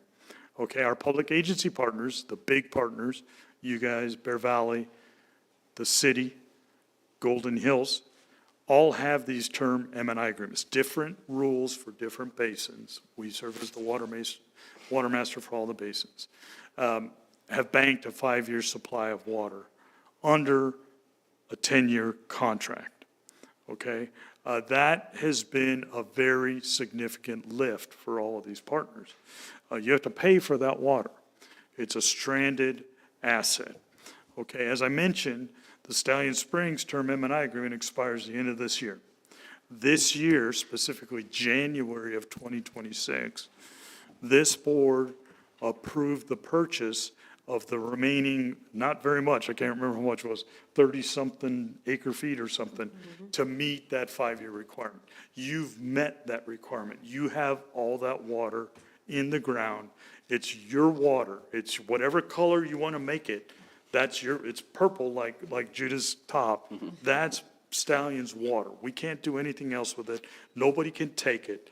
It's yours in the event that there's a shortage. I want to say thank you and congratulations. That's a huge lift, and it's very important for all of us to keep going forth as we are now. So the cost of that water, the 829 acre feet of water that you have in the ground, was over $330,000 that this district has funded over the last 10 years. So going forth, the requirement will still remain in place, but you've already met it. So if we have a few acre feet, we, the collective we, have a few acre feet over extraction in a given year, well, you're going to pay for that at $400 an acre foot. But it's going to be a few thousand or a few tens of thousands of dollars. It's not going to be many, multiple hundreds of thousands of dollars. So thank you. And that's really the one point that I wanted to make tonight, was that you guys have met that obligation and that goal. So thank you. Next slide, please. Does any other service district have it met? So the city does. Golden Hills is about 4 times their requirement. That's a different discussion. Bear Valley is not met that requirement yet. Nice. That's all I There's care reasons about. for that, and I won't go into them here, but I'm a 32-year resident of Bear Valley. Oh, I'm a sorry. former Public Works Director at Bear Valley. Trust me, I know the reasons, and I'm not going to talk. Okay? So this is a bad slide. I apologize for this. This is an exhibit to our term M&I agreement that's specific for Stallion Springs that shows the rolling average. So that requirement of 829 acre feet is based on a 5-year rolling average. It's how much water you've used each year for the last 5 years, okay? So that can change. You'll probably use less imported water next year than you will this year. There's reasons for that. But that might go down, which means you'd have a little bit of a surplus. It might go up, which means you'd have to backfill that supply a little bit. But you have multiple years to do it. You'll know in the year that it becomes due what the number's going to be. It's not going to be no 300,000, I can tell you that. It's going to be, a few thousands of dollars. So this is just the accounting for that. I apologize for the slide. So I didn't have a chance to preview this on a screen. So I can't read it, so I doubt you can read it. Next slide, please. We'll just skip that one. There's going to be another one at least that's this bad. So I mentioned that we're proposing changes in the term M&I agreements. Some of you may or may not be aware that we've been in litigation with the city of Tehachapi for a number of years. That litigation was based on the amount of imported surface water that would be available to the city, okay? I've been doing this for 14 years. at my water district, okay? And my illustration has always been very simple. The amount of water available is decreasing. It has decreased. I could do a graph, but I could do it with my hands just as graphically. The demand is increasing. This has happened since the 1960s when all this started. And I've always said, when those two lines or charts intersect, that's when we're going to have problems, okay? When the supply isn't available to meet the demand, customers' requested demand, that's when we're going to have problems. That took place, that happened in 2021.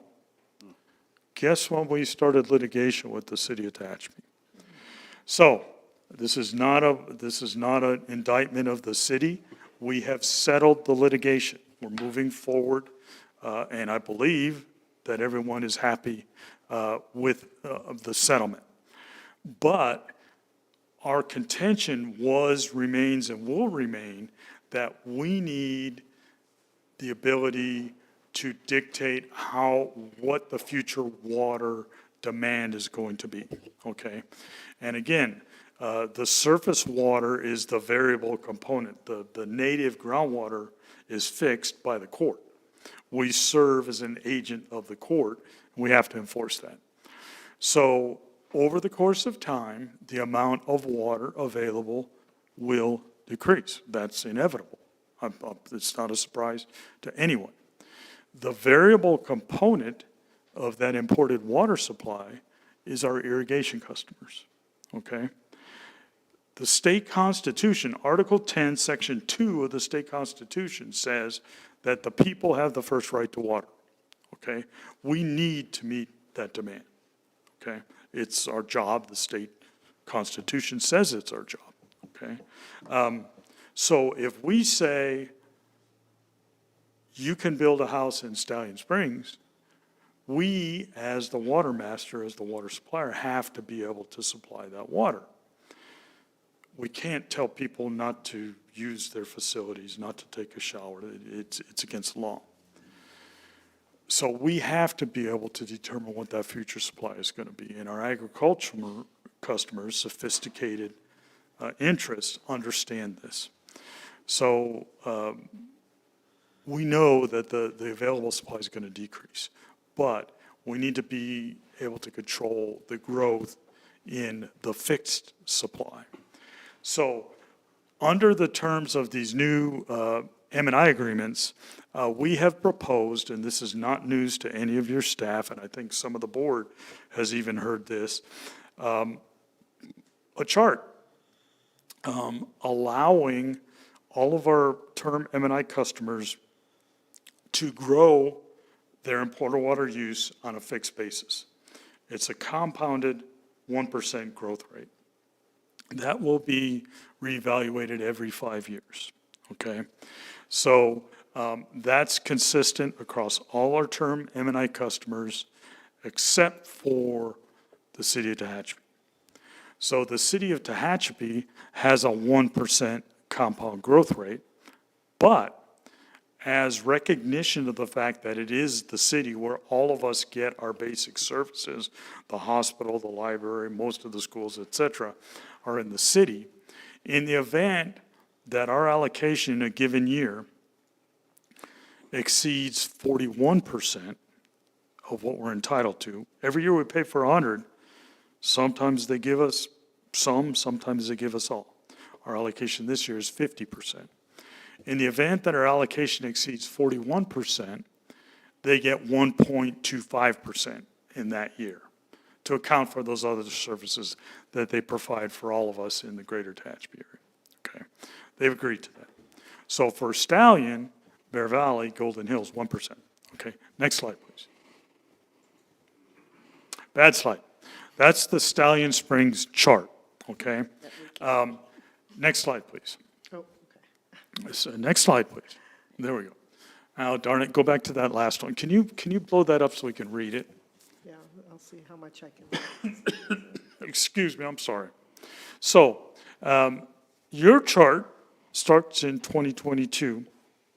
That's because that was the year that the amended and restated judgment, I could provide copies of these that are legible, I apologize.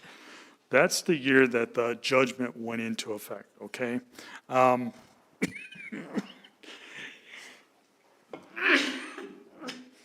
In 2025, Stallion Springs had 355 acre-feet of available water supply under these two formulas.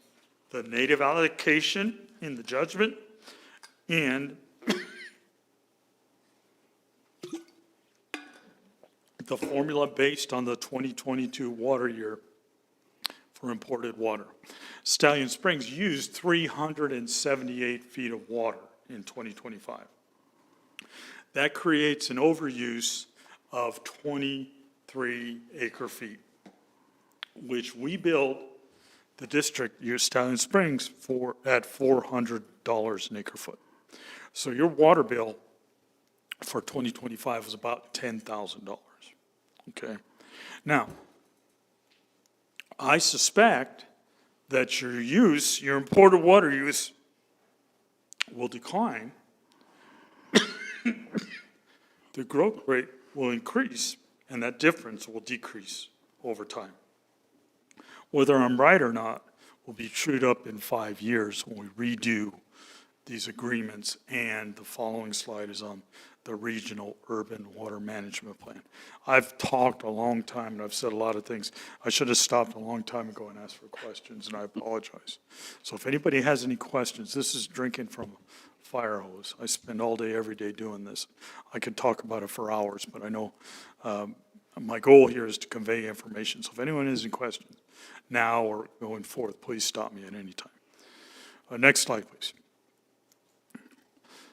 Next slide. So, your specific imported water use is governed by the term M&I agreement. And we'll be coming back to talk about those revisions and ask you to approve the revised agreement before the end of the year when it expires. Okay? The regional planning tool to govern the water supply is called the Regional Urban Water Management Plan, the RUMP. It's a very accurate acronym. It's a pain in my rump, believe me.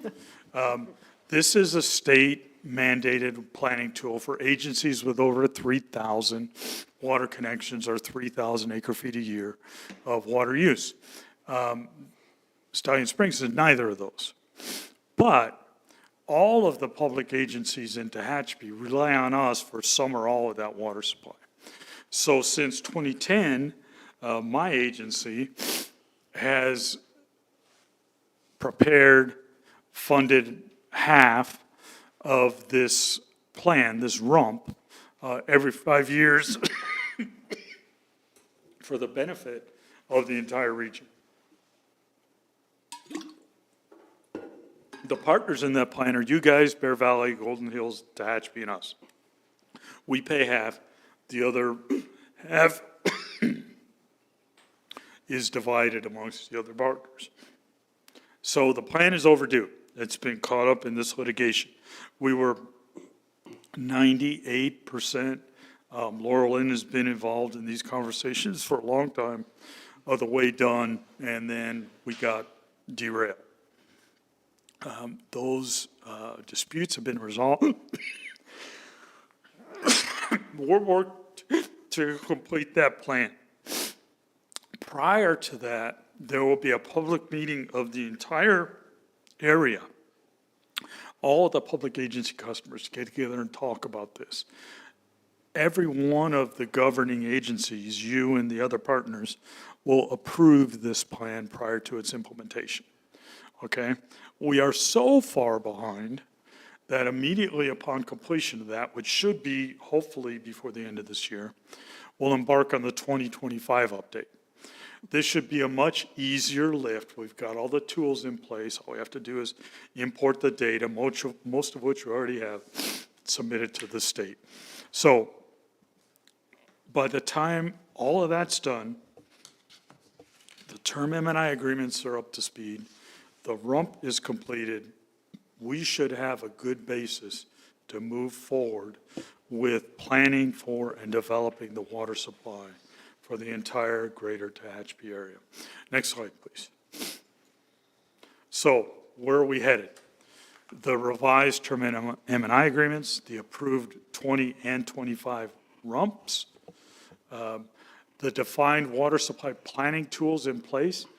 I should be able to tell Laura Lynn or the manager at Golden Hills or the staff at the city exactly how much surface water, imported water, they'll have available in any given year up through 2040. And if your current use and it is less than your native allocation plus that term M&I agreement, we have no issue. We are not a planning agency. We don't talk about the colors people paint their houses, or the city manager took great exception to me saying in the newspaper, I don't care how many Walmarts you build. The point I was trying to make is that that's not our purview. You can build whatever you want as long as you have the water supply to support it. That was the problem with Sage Ranch, an entirely different issue.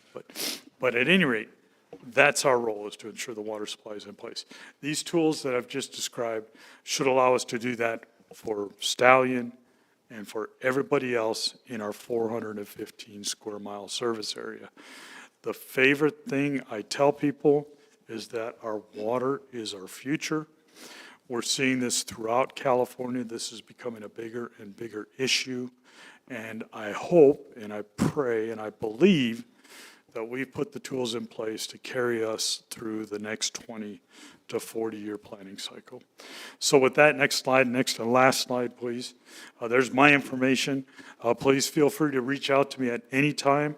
We'd love to talk to people. We got a Keurig. We'll make you a cup of coffee. I'll sit down and talk to you. I could talk for 10 hours about this stuff, so I can bore you to tears. So with that, I'll close, say thank you, and ask if anyone in the board, staff, or public has any questions. I have a question. Yes. Does any of this line out a price hike for water for the community? No. Okay, So it does not. It's a completely separate issue. okay. We have not raised our water rates since 2014, okay? And at that time, we made our ag rates the same as our term M&I rates. So is a water rate increase for our services overdue? Absolutely it is, okay? But it hasn't been our highest priority. And of course, that will go through all the normal channels that will take place. We have to do a study. We have to do a lot of background work. But we've incurred $11 million of debt in the last 2 years to improve our water importation project that hasn't been reflected in our water rates. So we're way overdue for a rate increase, Right. but I cannot predict when that will be or how much it'll be at this time. And then on the earlier slides, you have recycled water. Is that the same as reclaimed water? Yes. So there's basically, for Cummings Basin, the source of recycled water is the prison. Okay. Okay? I mentioned that their supply, what they produce, has decreased and will stay much, much lower than it has historically. We have 2 permitted customers to use that, the permit's with us, we have the Right. permit with the state. The prison puts the water in a pipe and we take Right. it and Okay. we send it to the Valley Sod on property that Bear Valley Springs owns, and to the golf course, the Tehachapi Ranch Golf Club. Is that what ours is called? Okay, Yeah, that's Horse Thief. okay. They have priority to that water, okay? That use is dependent on that water. Gotcha. We were talking about pigs earlier tonight. I was on the phone with the owner, the proponent of that project today. He also owns the Wingfoot House, and the pigs destroyed all of the sod that he planted 3 weeks ago. So he lost the entire acres and acres of sod. So we are doing everything we can to partner with them to bring that facility back into practical use. But it's dependent on the availability of recycled water. Yeah. We can sell recycled water to them for $90 an acre foot. Right. Our tax subsidized water rate is $400. The full cost of that water is $1,400. Right. No, I saw, I think it was 386 is what the prison's producing. You said that the golf course would take 300. Do you know what the sod farm is currently? So the 386 was the 10-year average. Oh, Last okay. year, in 2025, the prison produced, that's one of those slides that we Yeah, can't read. yeah. Last I didn't year, see what the prison produced sod- 145 acre feet of Oh, water. okay, okay. So the golf course needs in excess of 300. Of 300. That's without Woodward, the lodge. Right. anything. Okay, It's just the golf course. okay. Sorry, I'm done. I know you got something, Ben. No, I'm just mulling over. I mean, just to add to what you're saying, is I think the reduction in recycled water is due to the fact that I think it's 3 out of 5 of the units in the prison have shut Yeah, down, so yeah. that's naturally gone down. That's one of the causes. They're prisoners, okay? They're incarcerated individuals. They had people out there who would sit there all day and flush the toilet because they didn't have anything better to do. So we need those guys back. They'd run the sinks. So this is a historical problem.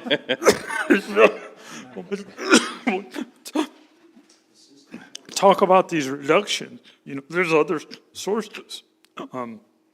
All of that water flows into the sewer system and through their plant. In addition to that, all the drains, the surface drains, the yard drains in their prison yards drain through the sewer system. So when it would rain, they'd have these tremendous spikes in their flows. It would jack up the system, and they'd have to treat all of this water, which was runoff. So over the course of the last 10 years and all these droughts that we've been through, they've cleaned up a lot of those problems. So they're more efficient, and the population is decreased. So that's led to these conditions. So now, I will say the prison, get on my soapbox here, I can't climb very well, but they are doing a really good job of trying to keep that place open. They're out in the community. They're advocating the programs that they have at the state level. They're saying what a valuable addition it is, and they're making progress. So we, as a community, are doing whatever we can to support that effort. So. Any other questions? I have a question, but my question would be directed towards our general manager. So we have an allocation of water every year, and it's for X amount of homes, but we have X amount of lots that can be built on. So the county says we don't have a moratorium on building. However, if we've exceeded our allocation, are we, as a district, able to say, no, we cannot build because we've exceeded our allocation of water? Or have come really close to exceeding. So, Tom, help me, but once we, Oh, she asked you. we exceed, but then that just means that's what Tehachapi Cummings bills us for. Right, but if we're only allocated So we would have a much- higher bill if we let Stallion build completely out, say there's not one vacant lot left, and we're exceeding our allocation, our bill with Tehachapi Cummings would be higher. Okay, so I'll redirect it this way then to Tom. I didn't want to ask you first because you don't build Walmarts. We don't have a Walmart coming, but if we had more homes come, and you said there's a graph that you use saying that this is the most amount of water you can purchase, right? At that point in time, does that get adjusted if we have more homes in the area that are built in the area? If the homes are built within the adjudicated basin, That's the catch. yes. Now, that's that little teeny tiny Yeah. part of Stallion Springs, right? Right. So that's where all the water comes from. So, all of these numbers that I've spewed are based on lots and lots of calculations, most of them performed by me. Stallion, Bear Valley, Golden Hills are easily estimated build-outs, okay? They're master plan communities. There's a X amount of lots, and they require this amount of water. So we've taken those things into account. And we do anticipate that's where the 1% growth rate comes. Stallion Springs has not grown at anywhere close to 1% on a compounded basis, okay? So that should be a comfortable number, and that will accommodate that growth. And And- that's the intent. Every year, I submit a report to Tehachapi Cummings. And I believe last year, we had about 24 new builds, only 6 were within the basin. So our allocation did not change. So, yeah, and that goes down to the commercial, it's based on 1,000 square, there's so much water per 1,000 square foot of commercial, it's a pretty, and this is all of it, it's all on our website, it's all in the adjudication, so. Okay, And excellent. we're happy to answer any of those questions. Oh. Laura Lynn and her staff have been great, working with our staff to get those numbers rectified. Thank you. It's greatly appreciated because, of course, we hear a lot of talk about, oh, Stallion Springs doesn't have water. We know Stallion Springs has water, but it's always comforting to hear it from you that even as we continue to build, we will have water. Within Within parameters. And that's all I've ever tried to do. We want you guys to succeed and grow, you know. Any other questions or comments? Well, thank you very much. Thank you very much. I'm sorry, I've got to run, but I'm always available at any time, and I'm always happy to come back out and address your board. Thank you. Thank you. Thank you. Thank you, Tom. Thank you. All right, our next item on the agenda is our discussion of resolution number 26-13. This discussion is regarding the previously approved resolution 2026-13, why the resolution is in place, and discuss any possible options and/or edits to the resolution. General Manager? So if you'll recall, at the June board meeting is when we do all of our annual approvals of our resolution, and we had a audience member pose a question that I didn't know the answer to, because when this policy or resolution was first drafted, I was not the general manager. So I found his question interesting, and with Director Dool's request, this has been placed on today's agenda. And I don't know, Chairman, do you want me to read the ASI? Yes, please. Okay. Happy to do so. And I did ask April to be here with us today, who does all of the water billing, and she's our chief financial officer, so just in case something comes up, she's got my back. Okay, so annually, the district adopts a resolution authorizing the placement of delinquent charges and penalties on the tax roll in accordance with Government Code 61115B. This year's resolution is 2026-13, and it was approved by the board at the June meeting, and I attached a copy of it for your reference. I believe Director Syverson possibly was not on the board for the June meeting, so I wanted to make sure. Before delinquent charges are placed on the tax roll, district staff makes multiple efforts to notify customers and collect unpaid balances. Customers are informed of this process through a notice included in the water service application. In addition, a letter is sent when an account becomes 30 days delinquent, and staff routinely responds to inquiries from escrow companies regarding the account status prior to change of ownership. As part of the annual process, a list of tax, they're called ATNs, they're assessor tax numbers, with delinquent balances are presented during the June meeting public hearing. Property owner names and addresses are not disclosed for privacy purposes, because that list is also published in the newspaper. Once approved, the district submits the parcels and delinquent amounts owed to the district to the County of Kern each July for collection through the property tax roll. On average, approximately 16 parcels, both developed and undeveloped, are included each year. On average, and I just repeated myself, sorry about that. 16 parcels, and we went back, how many years? 5?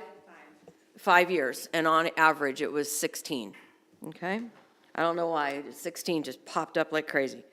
At the June meeting, a question was raised as to why the delinquent accounts are not just referred to a collection agency. District staff contacted 9 different collection agencies and found that collection fees typically range between 30 and 50% of the amount recovered. Additionally, most are not interested in collection that's under $500. Most of the unpaid charges that we place on the tax roll are under $400. The county charges the district a fee of 20 cents per parcel to be placed on the delinquent tax roll. Given the district's budget restraints and the relatively small balances involved, placement on the tax roll remains the most effective and financially responsible method for recovering unpaid charges owed to the district. So my recommendation is to continue with the annual resolution as it stands and direct district staff to continue to obviously look at any improvements or changes that could be made to the district's procedure. And that's all I have on that. Okay, thank you. Were there any questions or comments?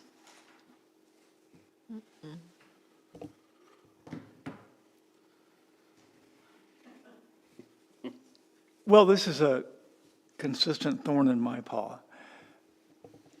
It seems to me that we could tighten this up a bit by doing monthly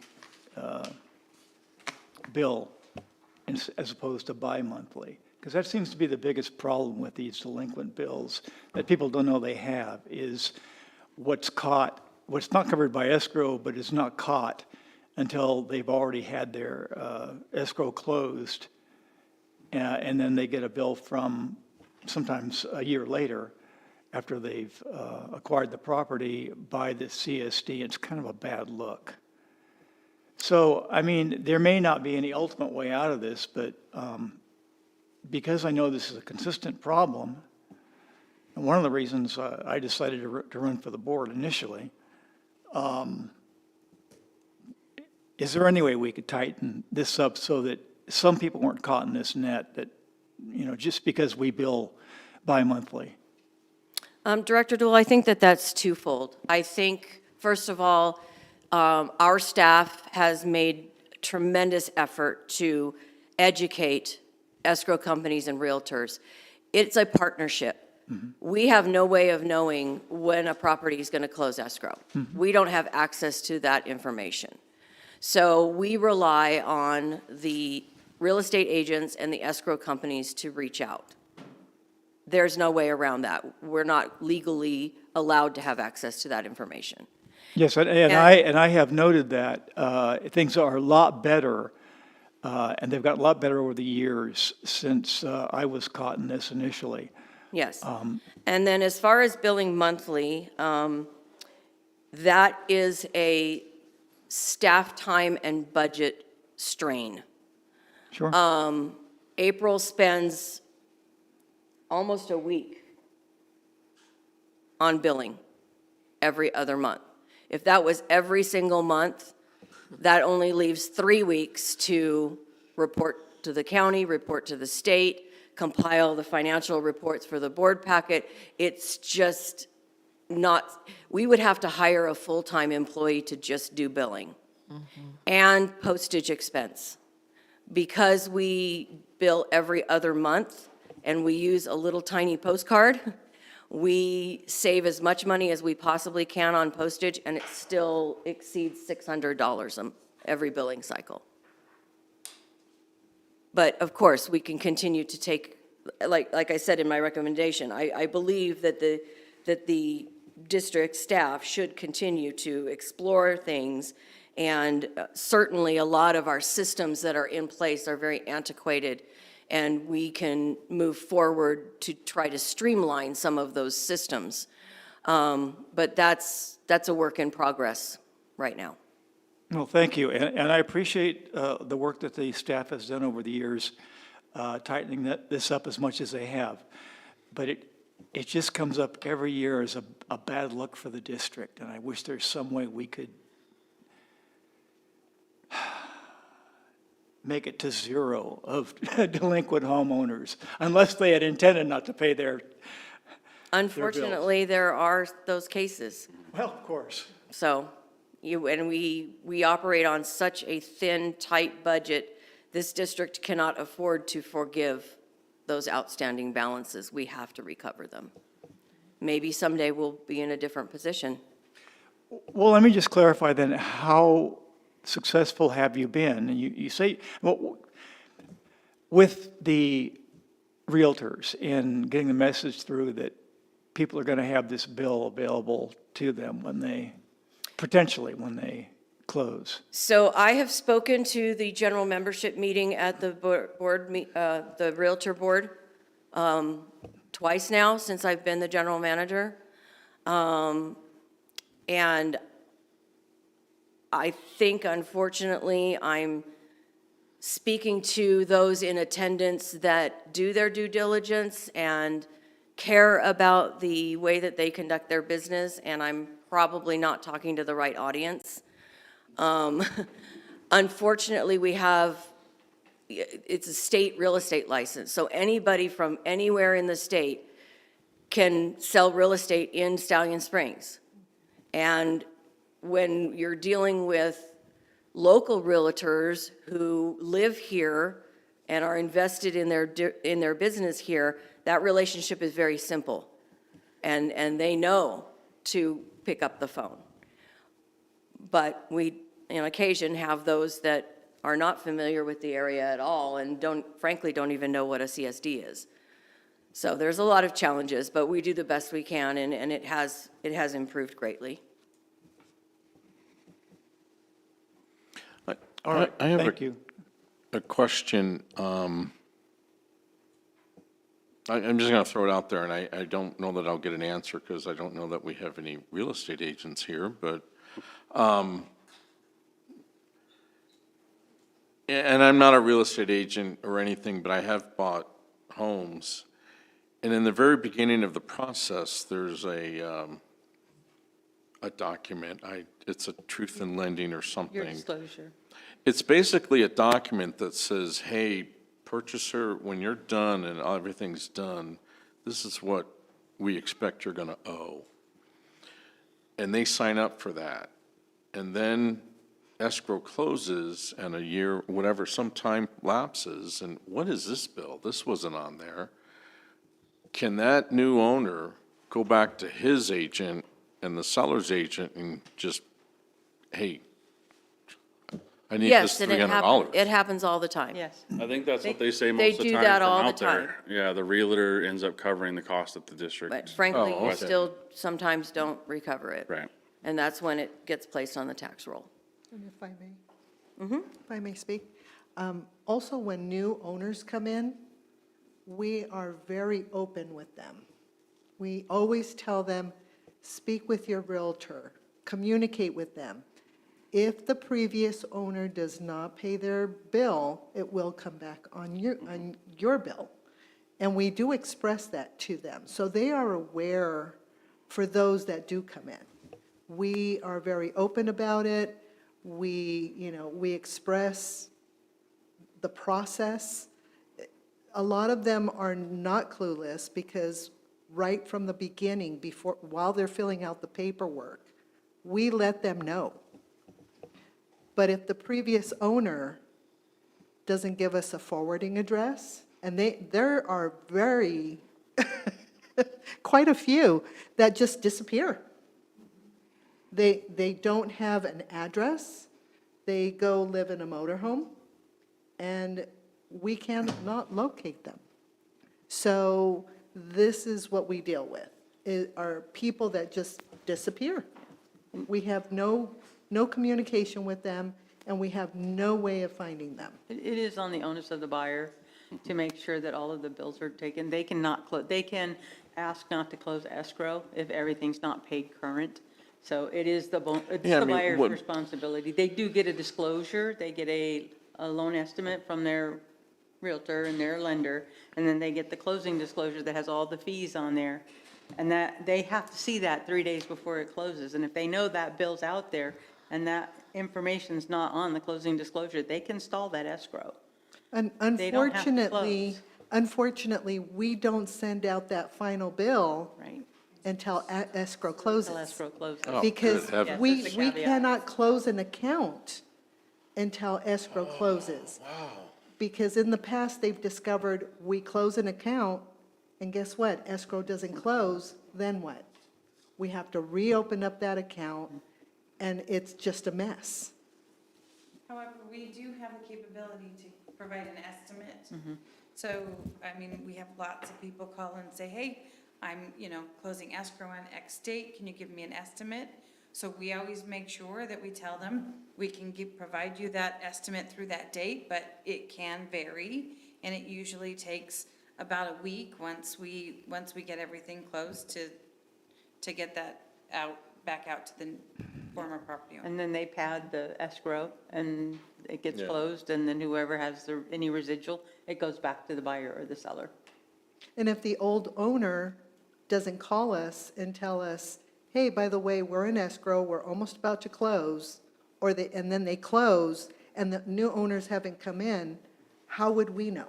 Nobody's communicated with us until somebody or somehow we know that there's a new owner in there. Then we'll proceed in closing. But by this time, the old owner's gone, the new owner's filling out paperwork, we're expressing to them, hey, communicate with your realtor, make sure that you find out where they are, make them pay. Sometimes they're just not found. It's out of our hands at that point.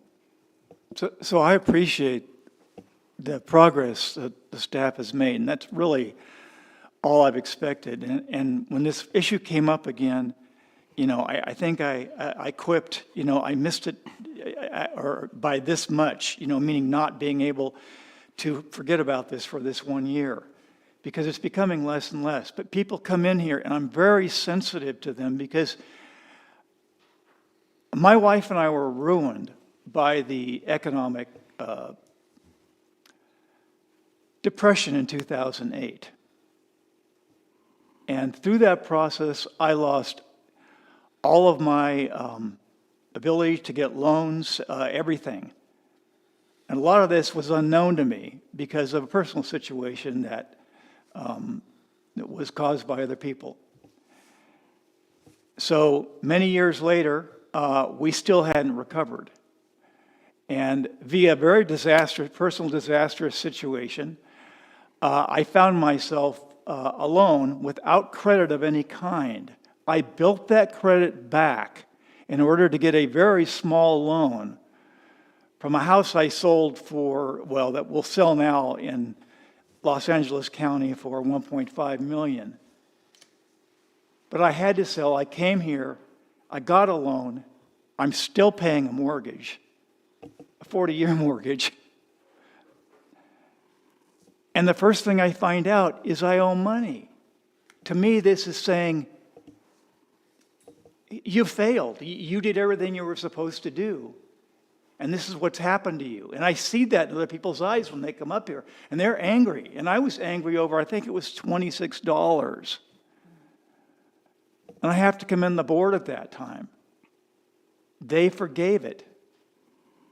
I mean, it was nothing, but it was like, if this hangs out there, and I don't know about it, and nobody told me about it, I appreciate the fact that you're telling people about it now, but when the house was sold, I came here, I got a key to a mailbox, and that was it.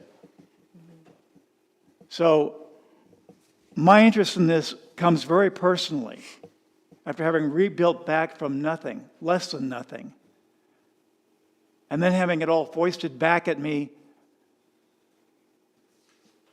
You're not the credit risk we think you are, because potentially, you owe money that you didn't even know you owed.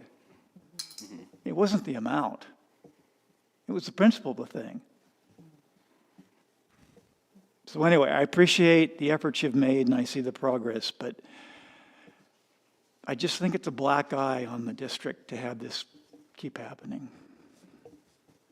Thank you for your continued efforts on educating the people that come in. That's appreciated.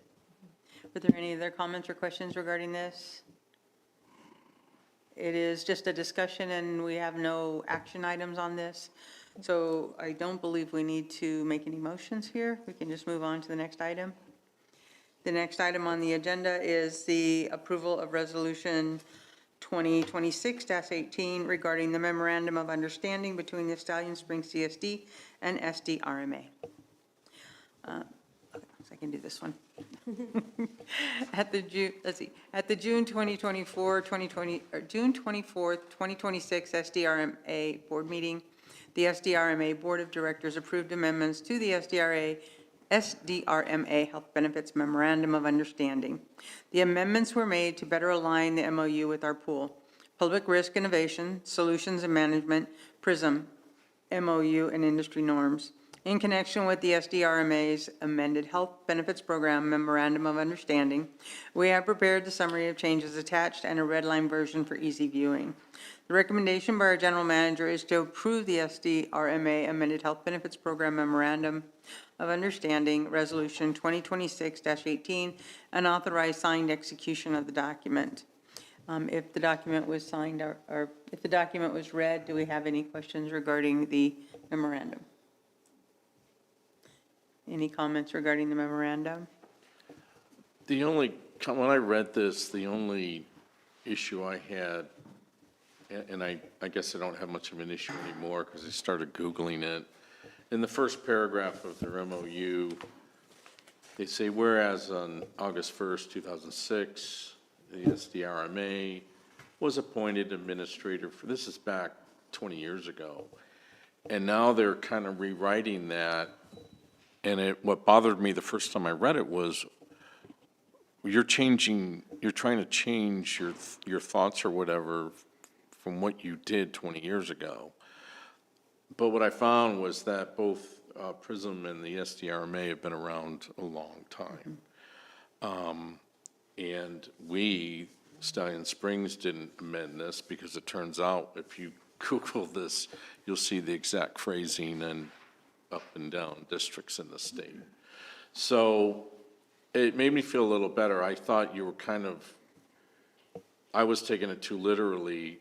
On that date, you were appointed administrator for such a purpose, and now you're trying to throw other things in there, and it just didn't seem ethically right to me. But I think they both have been around so long working together, and it really was. PRISM said, hey, SDRMA, you're going to be our administrator, so that was the only thing I had from this. Are there any other comments or concerns? If there are none, we need a motion. Make a motion to approve the resolution 2026-18. A second? Thank you. All in favor? Aye. Any opposed? The ayes have it. Motion carries. Thank you very much. The next item on the agenda is the approval of a 3% cost of living increase for district employees effective in fiscal year 2026-2027 based on budget considerations. As outlined in the Stallion Springs Employee Policy Manual, page 18, compensation cost of living adjustments are to be considered each year as recommended by the general manager. Stallion Springs Community Service District employees have not received a COLA increase since 2023. If approved at this meeting, this increase would be applied to the payroll starting on September 5th, 2026. The approved district budget for the fiscal year 2026-2027 did reflect this increase. The recommendation from our general manager is to approve the 3% cost of living increase for the employees of Stallion Springs Community Service District for fiscal year 2026-2027 based on budget considerations. Are there any comments or questions? Why is it that they haven't had an increase since 2023? That was my decision. I did not bring it before the board because there was a very large cost of living increase done just prior to that. Okay. Frankly, unheard of. And so I tried to even it out, and I let it ride for a couple of years, That's so. fine. Yeah, Okay, perfect. that's it. Any other comments, questions, concerns? Then we need a motion. I'd like to make a motion to approve the 3% cost of living increase for district employees effective in fiscal year 26-27 based on budget considerations. Second. All in favor? Aye. Any opposed? The ayes carry, motion approved. Thank you on behalf of our staff. Thank you for your continued support and efforts. All right, the next item on our agenda is committee reports. Do we have any committee reports this evening? No, we have none. All right, then we have no committee reports. We'll move on to the next item, which is our general manager's report. General manager? Okay. Oh, everybody laughed. Yeah, it's getting late. That's okay. Believe it or not, you get ready, but we've had our first Oktoberfest planning meeting already. And Mandy and I met with the Volkswagen Club, and they will be returning again this year for the second year as part of our Oktoberfest celebration. Please consider volunteering for Oktoberfest. It is October 3rd from noon to 6. There's a variety of different ways that you can help. Some are a little more strenuous than others, but we need help in all areas. So please reach out to the district if you would consider helping with the event. We had a Fish and Wildlife meeting in the Corral Room. A fish and wildlife biologist attended, and the discussion was the enterovirus. I know I'm not pronouncing that correct, I apologize. That's affecting some of the deer, thank you, in the Stallion Springs area. The meeting and presentation are all available on our website. If you just click on the news tab, there's a lot of information on there, literature that Fish and Wildlife provided at the meeting, and a recording of the meeting if you'd like to watch it back. Represented Stallion Springs at the Regional Park and Recreation Partners meeting last month, and I represented Stallion Springs at the Greater Tehachapi Economic Development Council meeting. That board had voted to add special districts as monthly reports on their agenda. So it's usually Golden Hills and Stallion that are there. So we do have an opportunity to give a 3-minute report on anything that is sort of tied to some events that we have going on, fundraising things that we have going on, anything that's directly tied to the economic health of the area. So, and then I want to publicly thank Director Jeff Stock. He has volunteered to refurbish our community message board sign that is located at the entrance on Banducci. So thank you very much. It's very appreciated. And that's all I have unless there's some questions. Is it done? Is it there now? No, No, he's Not yet. he's working. It's going to take a while. it will It's, not be there tomorrow. It's so No. funny. People say they don't notice what's on it, but the minute it's gone, they notice. I and know. I get all I've these asked so many questions. people if you know. yes, we can't get anybody to read it when something's there, but when it's gone, they notice, so I Well, like don't- me and my daughter went I and don't stole know. it pretty late at night. It was like 9, and people were stopping, and you see little, I didn't see anything on Facebook. Nobody addressed the person stealing the sign at the entrance to Stallion. Like, Well, we're come on, polite that. community. No wonder they got our flock camera. Were they finally saying? Not a, No. not a question, but a comment. The Oktoberfest is always a great way to meet your neighbors and to enjoy the camaraderie within our community. It is a great event every year. I love volunteering for it every year, and I hope to see more people out volunteering this year. So thank you. Thank you. Okay, were there any other questions or comments? Oh, I have one more, I'm sorry. Yes. Robert just reminded me, what's the name of the new, I want to call it Woodward, I can't stop calling it Woodward. What is it called? Vegas? Something ranch? Land and Legacy Land and Legacy, I want was to the thank. official, but it's not official yet. Okay, well- The LLC Yes, owner is Land yes, and Legacy. and But they there's are another- always very, very important partners for our Oktoberfest event. And they have agreed again this year that we can use their walk-in to store our food and things like that. So thank you very much. Thank you. All right, well, if there's no other comments or questions, then we need a motion to receive and file our general manager's report. Make a motion to receive and file our general manager's report. Second. All in favor? Aye. Any opposed? No opposed, motion carries. Thank you. Next item on the agenda is a motion to adjourn. We need a Nice. motion to adjourn. I'd like to make a motion to adjourn. Second. All in favor? Aye. Thank you.